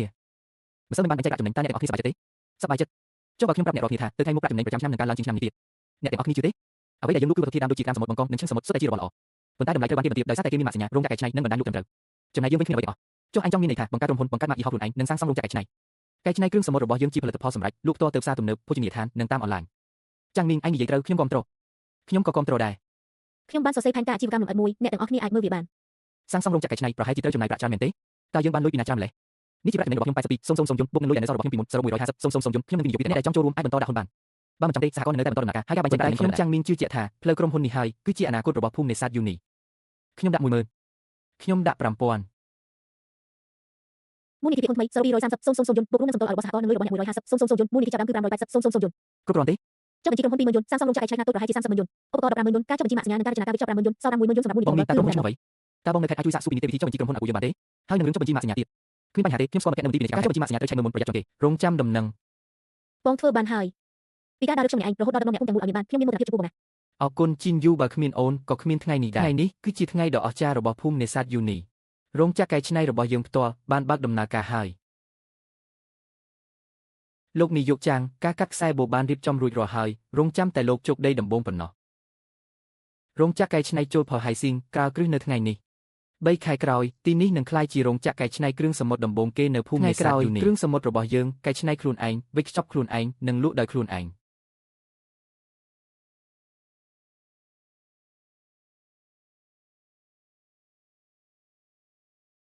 លោកនាយកចាងតើលោកអាចប្រាប់បានទេថាហេតុអ្វីលោកចង់សាងសង់រោងចក្រកែច្នៃនេះបន្ទាប់ពីរោងចក្រកែច្នៃសាងសង់រួចរាល់តើអាចផ្ដល់ការងារបានប៉ុន្មានសាលាជំនាញបន្ទាប់អាចឡើងដល់ដើម្បីឲ្យអ្នកនេសាទមានជីវភាពដល់អ្នកភូមិនេសាទយូនីបងមីងតើទៅថ្ងៃមុខពួកយើងលែងបាច់ទៅលក់ទំនិញនៅកំពង់ផែហើយពេលរោងចក្រសង់រួចទៅរោងចក្ររបស់យើងខ្លះលក់ស្រស់ខ្លះទៀតយកទៅកែច្នៃជាគ្រឿងក្រៀមផលិតផលកកនិងផលិតផលដែលអាចញ៉ាំបានភ្លាម5លានយន្តការឡើង2ទៅ3ដងជាង5លានយន្តនេះជាការចាប់ផ្ដើមតើលទ្ធផលស្វែងរកយ៉ាងម៉េចដែរឆ្លងកាត់ហើយគ្មានឈ្មោះដូចគ្នាឬប្រហាក់ប្រហែលនោះទេល្អណាស់ដាក់ស្នើវាភ្លាមទទួលបានហើយខ្ញុំនឹងដាក់ពាក្យស្នើសុំឲ្យបានឆាប់រយៈពេលអនុម័តគឺប្រហែល6ទៅ9ខែបន្ទាប់ពីទទួលបានវិញ្ញាបនបត្រចុះបញ្ជីពាណិជ្ជសញ្ញានេះនឹងជាកម្មសិទ្ធិផ្ដាច់មុខរបស់អ្នកយល់ព្រមខ្ញុំនឹងផ្ទេរប្រាក់ភ្លាមបងមានសេចក្តីព្រាងដំបូងនៃការរចនាការវេចខ្ចប់ចេញហើយមើលសិនទៅមិនអត់ទេគ្រាន់តែធ្វើឲ្យកាន់តែចាប់បន្តិចដើម្បីមើលទៅប្រណីតយល់ព្រមខ្ញុំនឹងប្រាប់អ្នករចនាឲ្យកែវា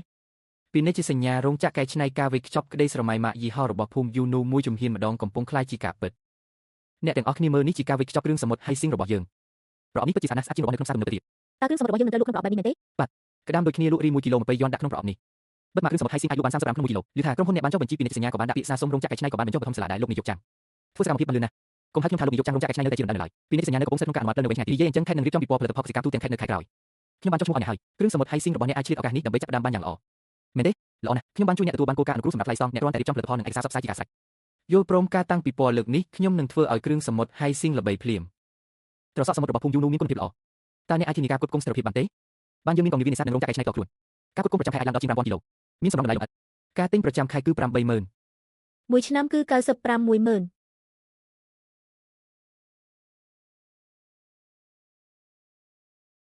បងមានចំនួនសរុបនៃការបញ្ជាទិញគឺ1,230,000ផ្លូវមួយខ្សែនេះខ្ញុំបានទន្ទឹងរង់ចាំ30ឆ្នាំហើយពីមុនពេលភ្លៀងធ្លាក់ឡើងមិនអាចបើកលើផ្លូវនេះបានទេផ្លូវត្រូវបានជួសជុលរថយន្តទឹកទំនិញអាចបើកបោះទៅដល់មកពីរោងចក្រកែច្នៃដោយផ្ទាល់អ្នកភូមិទៅទីប្រជុំជននៅទីក្រុងក៏លឿនជាងមុនដែរ សាលារៀនថ្មីនេះត្រូវបានរចនាឡើងតាមស្តង់ដារសាលាភូមិសិក្សាដែលមាន5បន្ទប់រៀនទីលានកីឡាមួយអាហារដ្ឋានមួយខេត្តការ៉ុក5បេសាញសាលាចាប់ផ្ដើមនៅថ្ងៃទី1ខែកញ្ញាក្មេងនឹងអាចរៀននៅក្នុងថ្នាក់រៀនថ្មីអស់លោកស្រីនិងអ្នកភូមិយូនូជាទីគោរពថ្ងៃនេះជាថ្ងៃដ៏ធំសម្រាប់ភូមិរបស់យើងនាវា3គ្រឿងបានចេញដំណើរជាលើកដំបូងចាំមីងនាវាទាំង3នេះគឺជានាវារបស់អ្នកគ្រប់គ្នានៅក្នុងភូមិយូនូទៅថ្ងៃមុខយើងនឹងធ្វើឲ្យរឿងសមុទ្រហៃស៊ីងលក់ទូទាំងប្រទេសសានតាំងពីថ្ងៃដំបូងដែលអ្នកមកខេត្តដើម្បីជួយខ្ញុំបកររហូតដល់ថ្ងៃនេះយើងបានសាងសង់ប្រយោជន៍អស់នេះជាមួយគ្នាអ្នកតែងតែនៅក្បែរខ្ញុំជានិច្ចរៀបការជាមួយខ្ញុំយកព្រមទេ យល់ព្រម នាវាទាំងអស់សូមប្រុងប្រយ័ត្នកងនាវាហៃស៊ីងចាប់ផ្ដើមចេញដំណើរជាលើកដំបូង បងប្រុសបងស្រីសានសុវត្ថិភាពតាមផ្លូវអ្នកលែងត្រូវការខ្ញុំទៀតហើយក្តីសង្ឃឹមរបស់ភូមិយូនូគឺមានដៃមាសរបស់អ្នក